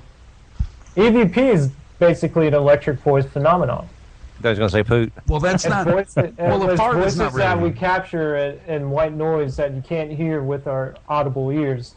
They're captured below frequencies, basically, that humans can't hear. Well, but he heard the fart, Phil. So that's not really electric either. We might call that a CVP, like a colonic voice phenomenon. Farting voice phenomenon. Pretty loud, I'll tell you what. Now, in Texas, they have a phenomenon that's over there that just started. I gotta ask you, it's called fracking. You know what I'm talking about? No. Sounds like a fetish. Fracking. Yeah, that does sound like a freaky fetish video. Is what it sounds like. Actually, it's a real thing. They were talking about it on CNN the other day, and it's basically earth. Crack? Yeah, fracturing, earth fracturing. No, like crack. Crack. Don't tell me we got spooks out here on crack. well, they may be on crack, but be glad they're not on bath salts. Yeah, true story. True story. You got people trying to eat your face off out there in Texas? I seen that on CNN the other day, or a couple of weeks back or something. Somebody got hungry and tried to eat somebody, and they try to blame it on some kind of synthetic marijuana or something. Some marijuana. Oh my God, this is the best caller we've ever had. I know, right? Text for president. Keep talking to us, buddy. Do you have any questions about the paranormal or what? What's going on? Well, I mean, it just got me concerned because what do I got to do to get these things out of my house? I don't want to go around farting like that. I mean, they knocked over a 6-pack of beer, broke it. They've knocked off, within, I'd say, the last several months, they knocked a couple pictures off the wall, broke it. They broke a lot of things in here. I had a trophy up on the wall. They broke it once before from bowling. I used to be pretty good at bowling. Well, I wouldn't cheat. I made a 300 on it. Well, now hold on. Now hold on. Now, what kind of beer was it? What kind of beer did they knock over? Lone Star beer. That's the only thing I drink. Oh yeah, Lone Star beer. Okay. Is it Now, expensive? now, is the Alamo beer a real beer, or is that something off of King of the Hill? Okay. So, Dave, what is your opinion on this guy? Should he run for president? I don't know about that. Hell yes, he should. Why not? I mean, I can't. I that don't was know one how of his much more work tame it can phone really calls, get. It can't, yeah, that was good. That'd be my. It can't be any worse. I mean, that was one of his more tame phone calls. Oh God, yes. We actually had him on the other show that I do one time, and he was You remember that, Rob, when we had that girl I worked with call in? Oh God, we were trying to set him up with a girl. Oh yeah, and he started crying. Yeah. He was trying to we were trying to get him to convince her to let him take her out on a date. Oh yeah. And that's when he was talking about he has a tractor that doesn't run anymore, so he was just going to chain the billy goat to it. Oh, that's right, yeah. And put a carrot on a stick and hold it out in front of the billy goat, and he'd take him on a romantic stroll. Yeah. Yeah. And this guy calls in all the time. And not only that, we gave him his own show. Yep. So he'd probably be on with us right now if he wasn't in jail. Right. Yeah. Yeah, but we wouldn't get a word in edgewise with him. I mean, so hopefully his farting ghost didn't go into the jail with him. That would be horrible, wouldn't it? That's got to be pretty damn bad. I mean, it's one thing to have ghosts, but ghosts that actually fart on you, that's horrible. Well, and then a little bit further into that clip, it got to where he was asking if he got a mason jar, and next time the spook farted on him, if he could trap it in the jar and screw the lid on and send it to us, could we analyze it? Did he ever mail it? No. Rob, he gave you some, you told me. Yes, when I was down there, he freaking tried. Did he give you some? He tried to give me 2 jars of spook parts, and I said I couldn't get back on the plane with these jars. I mean, literally, when I got over to the airport, I literally took the jars. I took them out of the bag, and I threw them in because I knew I wouldn't get through customs. It'd be a biohazard or something like that. You'd have TSA and screwing them trying to see what's in there. You know they're going to smell it. on top of that, he gave me a freaking decomposing cat. Well, would that not be a great thing to do? Go to the airport with a jar. Hell yeah. What's in You the jar? put it in a sir? jar and you make the TSA. They can open it and smell it. Well, they ask you what's in it. Spook farts. Like, I was working on that for hours for you. I hope you enjoy it. Y'all have a hidden camera here, don't y'all? You got a hidden camera here in the airport. And Rob had him convinced that we had a satellite over his house, and that's, Oh my God, that was that's how we horrible. could see what he was doing. Yeah. And then when I was that there, when you caught him naked? well, he thought we could see him, and he's like, "Woman, put your clothes back on. They can see us." You know? It was hilarious. And then when I was down there, he gave me a freaking decomposing cat. He had stuffed with toilet paper from every orifice on that freaking through the mouth and then through the bunghole. He made animals like toilet paper holders and all that kind of stuff. Yeah. And then I'm supposed to get on an airplane with a decomposing cat. What was that one he had where you pull Kleenexes out of its mouth? It was a armadillo. Armadillo. Yeah. No. Did you hear Dave? Yeah. No. I mean, imagine what would the world be like if we had Ted Nugent and Tex for vice and president? Oh, that'd be incredible. Oh, wow. But see, who would be president, who would be vice? It doesn't They matter. might rotate that out every so often. Right. Arm wrestle on the White Lawn. Yeah. Jesus. I mean, my God, it's just like the guy's a trip. But you know, he don't want to mention anal probing. That's at all. Yep. He, as a matter of fact, you could actually hear it in this segment. He'll say, "I don't want to talk about that." Is that the one we thought the government was probing him or somebody? Or no, what? he thought aliens was probing him and stuff like that, and he gets into that, and then someone asks him, "Have you ever been probed?" And all of a sudden he just goes silent. He goes, "Well, you know, I don't want to talk about that." He's like, I didn't walk right for 3 weeks.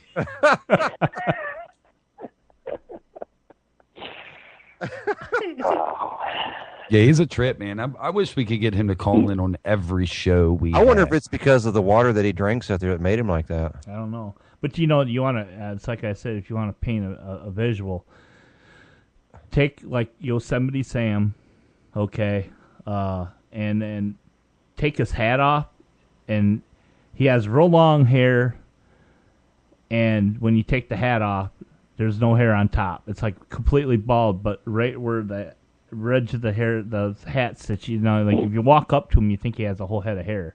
He takes his hat off, and he has no hair. Bald. So it's a skullet. Well, I sent a video to Robert the other day from YouTube. As soon as he seen it, it was that song "Gunman Style," which was a parody off of "Gangman Style." Yeah. And as soon as he seen the mustache, and he was like, "That's the same one Tex had on Gunman Style." If you ever look it up on YouTube, Gunman Style. Oh Jesus! Gotcha.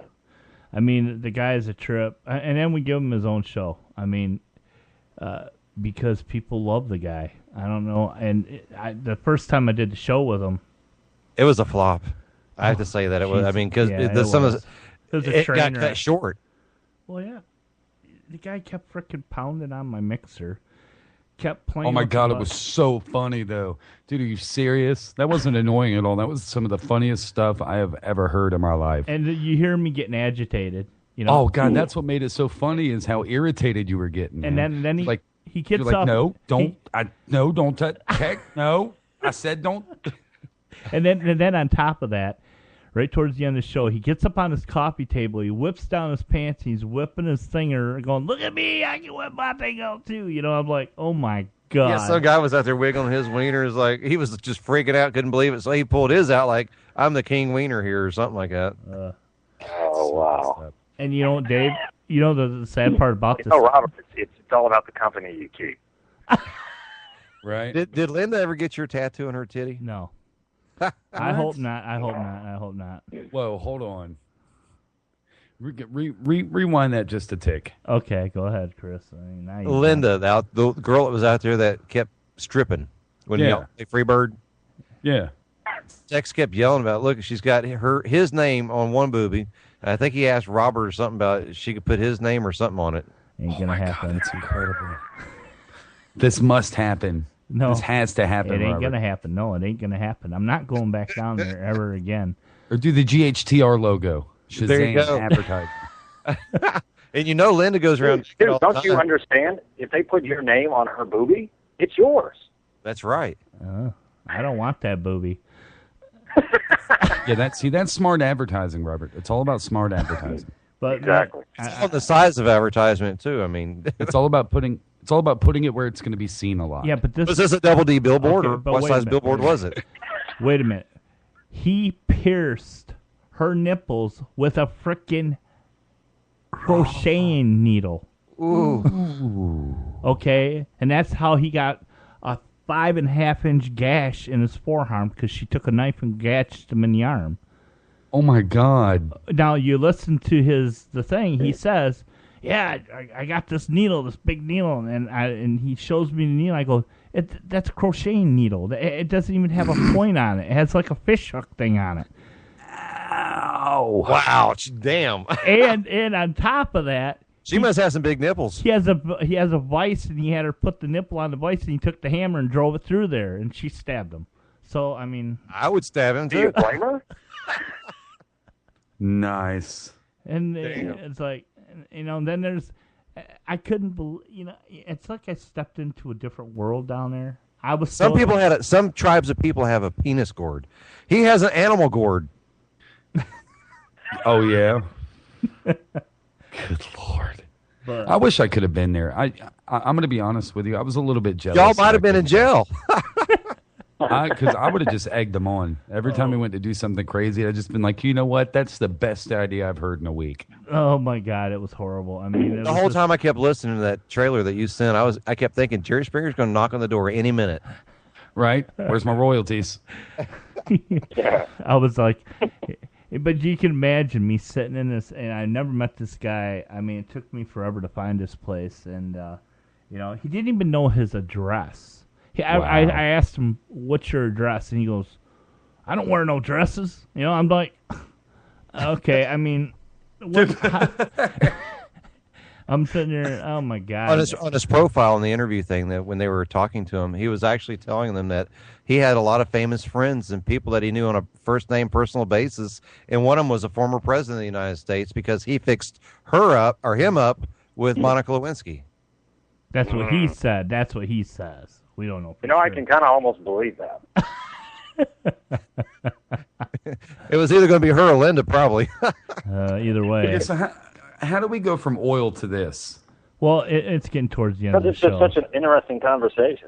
You got to probe something. Well, we're actually trying to look for a new president, so I mean, why not Well, put? because of that, it's because of that new cigar sponsorship that Robert has that we have to keep bringing this back up. Oh my God! It just gets better. Robert's cigar moistener. Did I miss on something? Am I lost out here? Oh somewhere? yeah, you done lost it. You're so freaking outside it right now. It's a new kind of humidor. Yeah. All organic. All organic. You missed that. You missed it, didn't you, Chris? Combine it with a crotch fan for maximum exposure. There you go. Say crotch fan. What are we smoking here?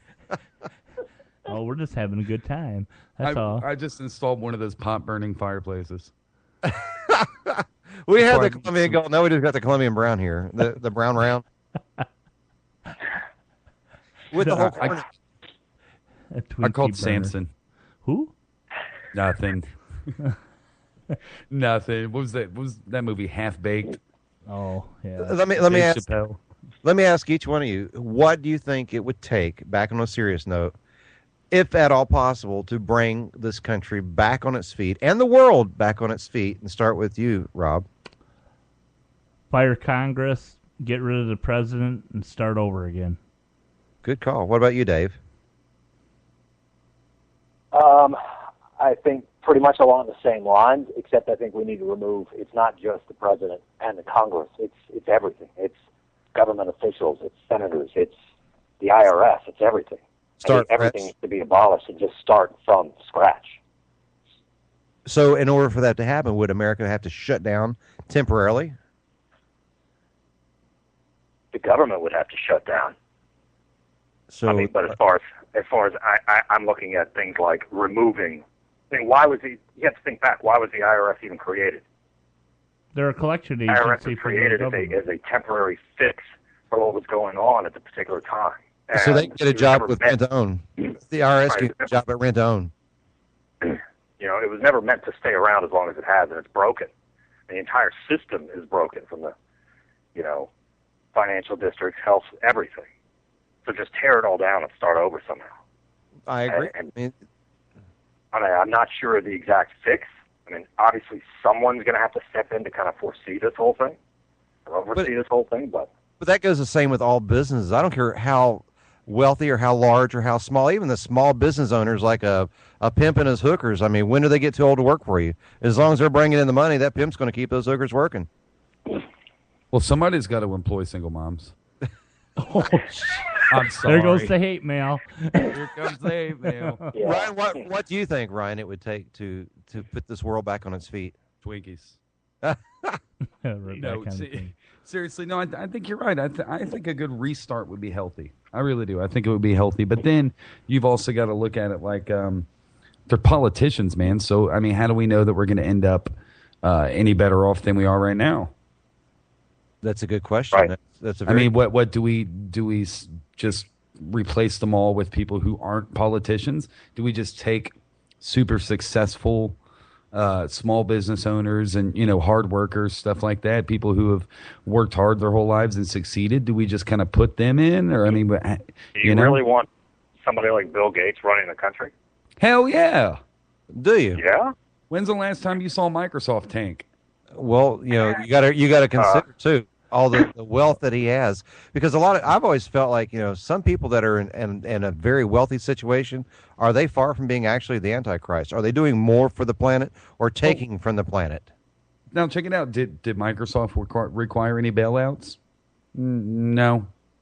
Okay, No, but you know about his Monsanto, right? And he's still the richest man on the freaking planet. Okay, but listen to how many birth defects that he's caused. Well, everything causes birth defects. Cell phones cause cancer, for God's sake. I mean, come on, you can't always blame stuff like. I mean, look, if you have the largest shareholder of a company that produces Agent Orange, just one of the 1,000 chemicals that's put on your food that you can freely grow as long as you're putting chemicals on it. What happened to the Garden of Eden there? I mean, who's growing that Garden of Eden there? Well, what happened to the good organic garden that you could eat and not worry if you glow in the dark? Why is that such a bad thing? Why is it such a bad thing that when certain professors at a college choose to drink organic milk, that they're violating some serious laws, and the person putting that milk on their table is being held at gunpoint with 40 guns? That is absolutely not. People should be able to drink organic if they want. You know what I mean? That just goes back to individual liberties and too much control. It is. You could take God out of the school. You could take the healthy seed and milk out of our table, but you could put pot, Breaking Bad type of shows on TV. Some things just are not right. I believe each three of you were correct on your answer. That I think when your computer acts up, what do? You reboot it. Right. If your hard drive's messed up, it's replaced. You know, the whole system has to be replaced if it's not functioning properly. Now the question is, when a person has that much political power and they're in office, they're not backing out. Yeah. Right. How do you get them out? Well, I mean, it's like what you mentioned. It goes beyond. It's like every time you cut a head off, you're going to have another 10 arrive. So even if you were to wipe the slate clean, get rid of all the government officials, get rid of all the governors, get rid of all the senators, get rid of everything that currently exists, here comes the next political round. We're going to have politicians stepping in, spending $500,000 on an advertising campaign just so they can try to get into office. Dave, can you tell a difference in a Republican and a Democrat? Is there really any difference in it? If you had a Republican president or a Democrat president or a liberal president, can you tell anything different from the people that's underneath that? In my personal opinion, at this point, I think they may as well just abolish all of it. Yeah, I can't see any difference. At the end of the day, there's not, even though they claim that there is. I think they inbreeded the donkey and the elephant at the same time. I mean, we have a generic something running around that's a zombie out there. Our government's not what it should be. It's not for the people. It's for itself. Right. And that's why we're not united. We can't think on ourselves. Right. The only purpose, in my opinion, of the American population, and I mean, I know that a lot of people would probably say that I'm completely wrong on this, is that we've all become little worker bees. That our exact goal in life, as far as they're concerned, is to continue doing whatever it is that we do, pay all the taxes that we pay, continue to pay the increased prices on electricity and fuel and all the rest of that, because we're just lining the pockets of everyone else. We're a contracted soul. We have become the product, just like Tide is selling the detergent in the store and people go in there and buy it, or your kids want to buy that particular brand of cereal. We are those boxes of food. I mean, we are what is being basically bought and sold around all over the place. We have become stock. True story. And, and that is the problem. But how do you fix that problem? Because, I mean, all four of us can sit here and talk about it till we're blue in the face, but it is so massive. The larger financial successful companies of this world, for example, the chickens, for example, they're forced into molting. They're forced without food for a great long period of time because they produce a large quantity of eggs. When you take 15,000 chickens living in one pen that are walking every moment of their life, bumping into each other, living on their own feces, they have to have antibiotics just to live because the things that they're breathing into their body, when that's considered healthy, and then when the organic farmer has chickens, free-range chickens running on their farm, eating the insects that God made them to eat, that's illegal. Yeah. That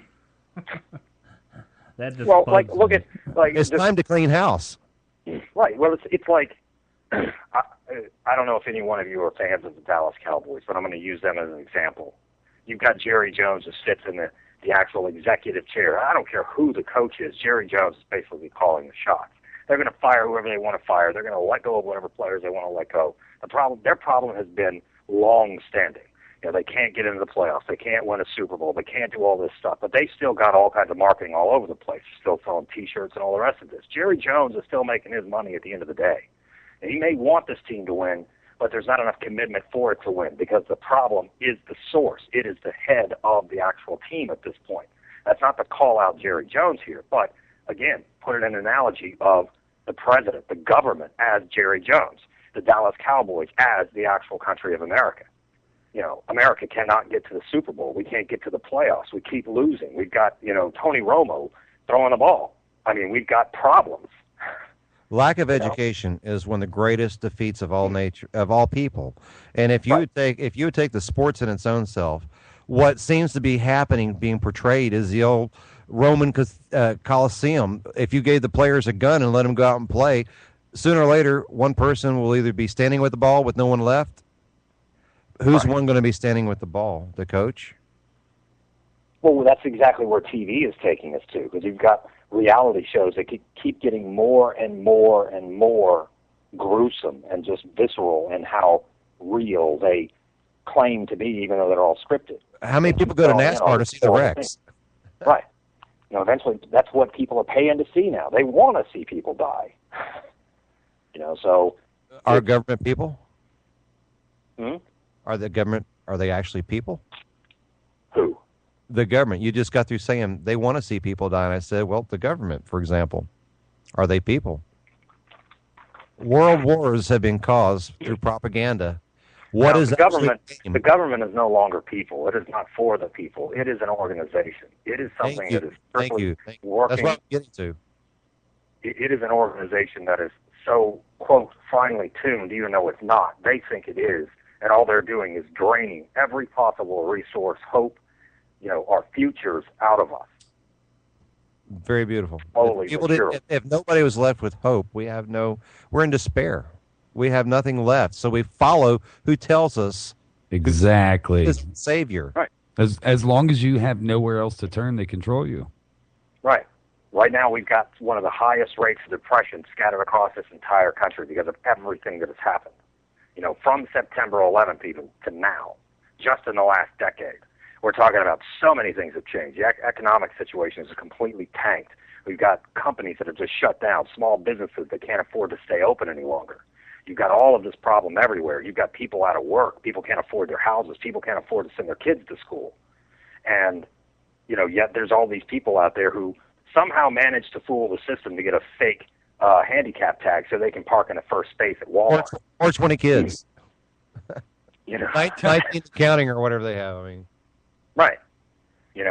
But then you've got all these television shows with these kids on there and whatever they're doing. These kids, people. It's a material world. What's that? It's an illusional material world.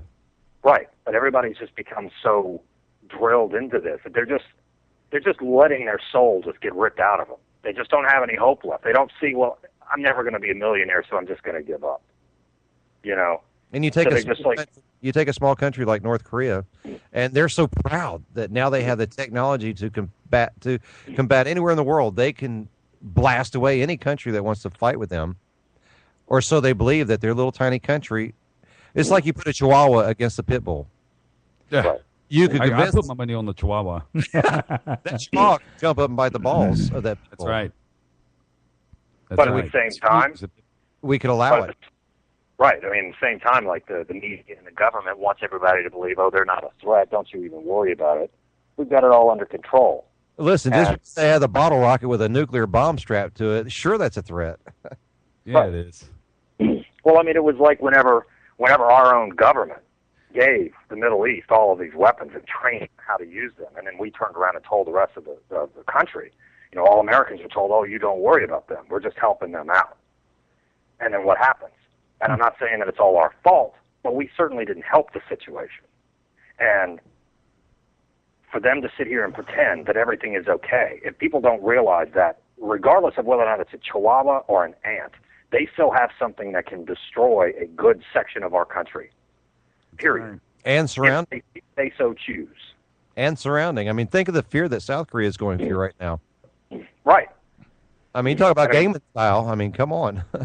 Right. South Korea is like a completely different planet. North Korea. It is. There's some beautiful people. Some of my greatest friends that I have that I go to school with are from different countries around the world, including Korea, China, Japan, Russia. Everybody is beautiful in their own way when you listen to the person. But when you listen to a government tell you that we're the bad guy, and they brainwash you that we're the bad guy. Right. Well, it's almost like I feel like we have to be the good guy and show them that we're not here to take over your world. We're not here to do. We're trying to keep from genocide. But make sure that's what we're doing. Can you honestly sit there and say that that's exactly what our government's goals are? That's what I just said. Make sure that's exactly what we are doing. That there's nobody in there that's covering up shit, going and blowing up innocent people, making it look like we're raping them for their oil. Right, exactly. Everybody has a motive. What is the real motive? Money. Always money, dude. That's always the answer. And we make it look like we're doing it for the genocide, to keep from all the mass destruction. Listen, there are countries right now, like Syria, all the people. Come on. The world's always going to have tyrants. Yeah. Right. We just want to make sure we don't become the tyrant. We already have. Right. Well, that's what this show is. There are countries that look at us, at our government, our structure, as being a potential tyrant. They're because here. If they do anything wrong, here comes America to come in and save the day, and we're going to rip all your oil, we're going to rip out all your resources, and we're going to sit here for 10 years and just take away your guns. Right, we're going to take away all your guns, all your civil liberties, and then you're going to start a new country, and you're going to live by our rule. You're going to basically start it as we see fit. So, and I'm not saying that I'm against what's happening. I'm not saying that I'm against the troops. I fully support what our troops are doing. It's just I don't believe in the government. I don't really believe that our government really knows the right thing to do. They've gotten so clouded in their judgment at this point that it's become about greed. It's become about money. We got to go control that oil. We got to go control this. They only inject themselves in situations where they get benefit out of it. It's not about actual. And and a lot of it's actually blamed on religion. Right.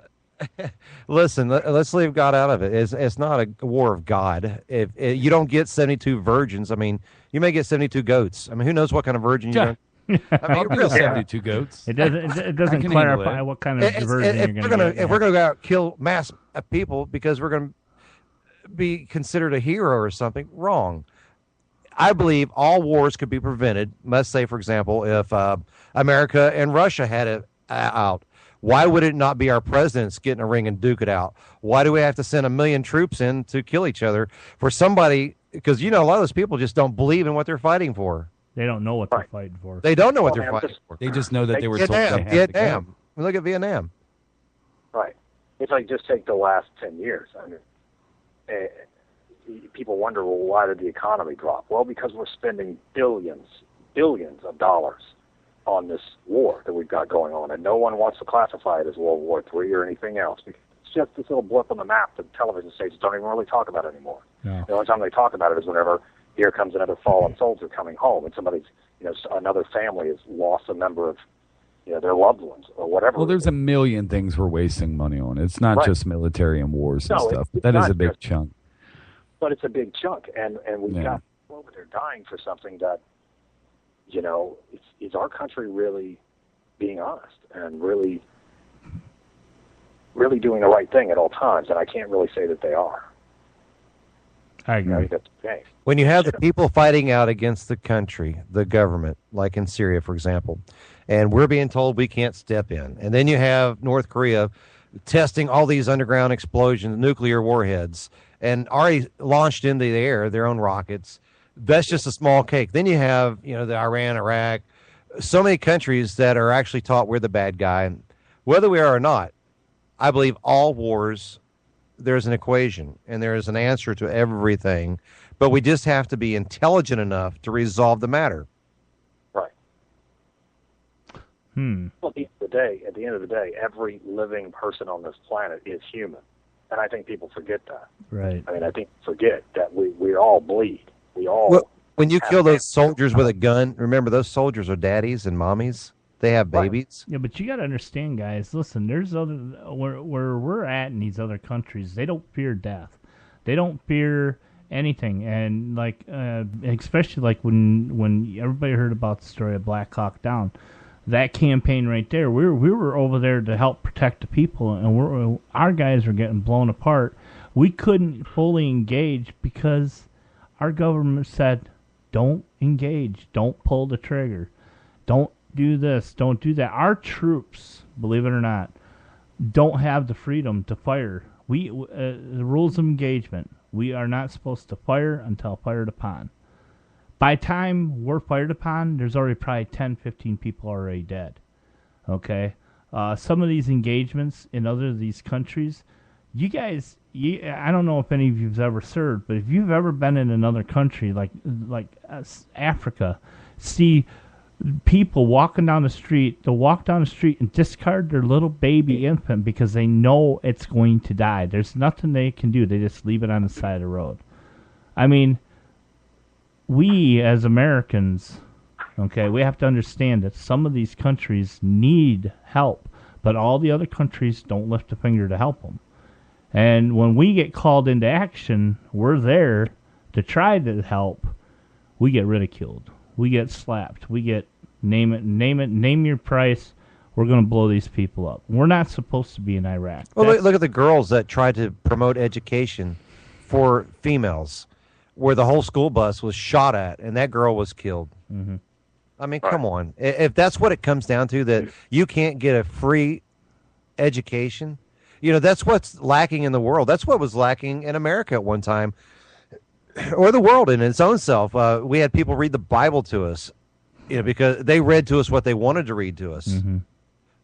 We're hearing what they want to tell us. But can you not read the lines, the thin line? Mm-hmm. Open your eyes and see the world for what it really is. Smell the world for what it really is. It's worse than spook farts. There you go. No, whoa. Easy. There's nothing worse than spook farts. Well, maybe almost as bad. Here we Rob go. could tell you. Rob, tell him. Nope. Well, my question to all of you then is like what we were just talking about, what we could do to fix the situation. Most of us said just wipe the slate clean here. What does that mean for the rest of the world? Because we've got the same problem. We may decide to just get rid of everything and wipe the slate clean here, but everyone else that still looks at us as some kind of bad guy, whatever it is, are still going to feel the exact same way. Yeah, here's the other question. What kind of vulnerable position is that going to leave us in? But there's a resolvement, I believe, that could be a simple solution. And I'm prone to make mistakes, but hear me out. Let's say, for example, in order to have a person in each country, they have to be an economics major. They have to have a grade point or an IQ of a certain set level. In order to run a country, you have to be able to be a very intelligent person in the field that you're working in. For example, you wouldn't be a CEO of Carbide if you didn't have some type of degree in chemicals. Right. Well, you have to understand the economics of the world. And each person that's appointed, like the presidency of the United States, has a very strict criteria, as with the appointments below the CEO of the nation. If you restructure your nation with people that are very well educated in that area and can pass a very stringent board test made by the people, not by the government, it may help. Just maybe. I agree. I agree too. Well, that's why, part of me thinks that, not sounding bad, that not only the government here, but in a lot of other areas should just all be wiped clean. Well, that's what I'm saying. The whole world start over. It's not just here in the United States. This is a worldwide crisis. Exactly. Yeah. And you've got people. It's basically turning into a bully fight. It's like now we're sitting in high school and we've got different football teams or whatever deciding they're going to beat each other up in the hallways, and eventually there's going to be a lot of collateral damage, and I mean a lot. Yes. So it's like somehow somebody's got to wake up, and it's not going to be just one president coming into office, because that president, at the end of the day, whether or not people realize this or not, the person you're voting into office is basically a face person. They're sitting on top of a podium talking stuff that's being fed to them. They've got people writing their scripts so they know exactly what to say. They've got other people in there choosing a lot of the bills that get passed. And yeah, sure, they throw some bills in front of their face. I'm not saying a president doesn't do everything we think he does, but to believe that he really does everything he tells you he does is just naive. It starts off like a Nickelback song says, if everyone cared. Right. There you go. Couldn't have said it any better, right? Nope. Well, ladies and gentlemen, I hate to do this, but Dave, I want to thank you for taking the time to come on the show. We're gonna have to. We got one of our guys that has to bail out of here real quick. Actually, we got two of them that got to bail. One's got to do homework. The other one's got to go look at girls' titties. So no, I have two tests. I'm actually off work tonight. I have two tests tomorrow in mass communication and I think voice dictation. Yeah. But I do want to thank you, Dave, for coming in and taking the time and sharing. And thanks for having me. You've been lying to me about this for like weeks. So. I hope you come back many times and join us. Yes. You're always welcome here at the round table. But anytime, any show really to be that. If you want to get in on our Tuesday night shows, Friday night shows, you want to get in with Ryan on his shows. Yeah, you'd have fun on my show, Dave. Okay. Hey, before we get out of here, I mentioned something earlier, but I didn't get it out. From Kennedy to today, we've had musicians, we've had people that had sex but they didn't, and they smoked weed but they didn't inhale. We've had comedians or actors, Ronald Reagan. We've had a lot of unusual characters in office, but before Kennedy goes back to the mentality of how people were back at John Wayne's day. Right. Very nice. Okay, I got that. Just an analogy. All Not right. that it means anything. Just No Well, hidden there meanings. is meaning to it. Everything, it sings a tune, doesn't it? when men were men. Chris, write a song. Anyway, so I think we've pretty much covered a lot of area. We have a show coming up really soon that's gonna be equally as impressive. We have a very special guest that's gonna come up, and he was, just to give you kind of a hint, he was a white supremacist, and I think that's gonna be a show that everybody's gonna want to listen to. He may say a lot of words that may offend a lot of people. I'll tell you right off the bat. Listen, he says a lot of words about different races of people. But let me tell you something. I seen this guy in an auditorium. I seen his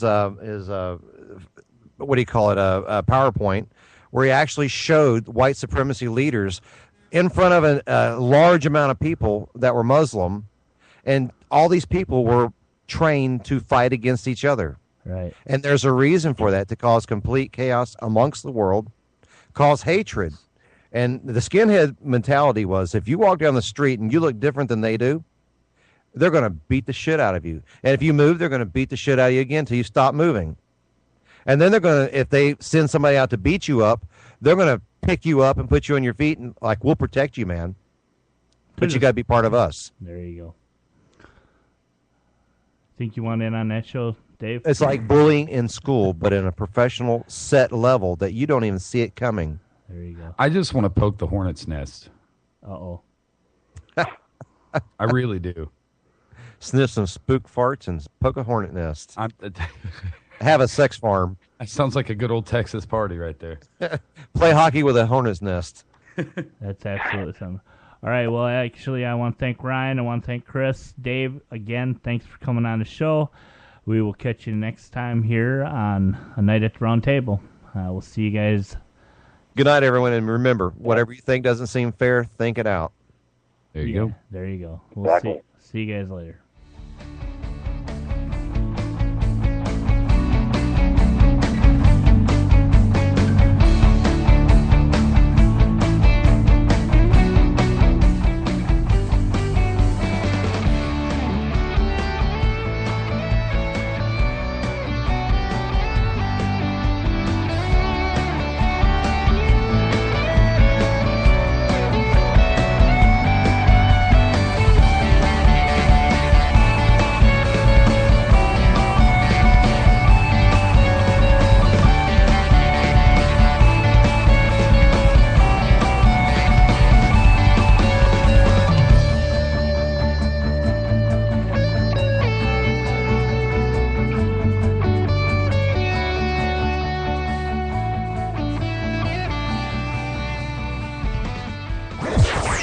You're listening to GHTR, Nationwide Podcast Radio, www.ghtalkradio.com.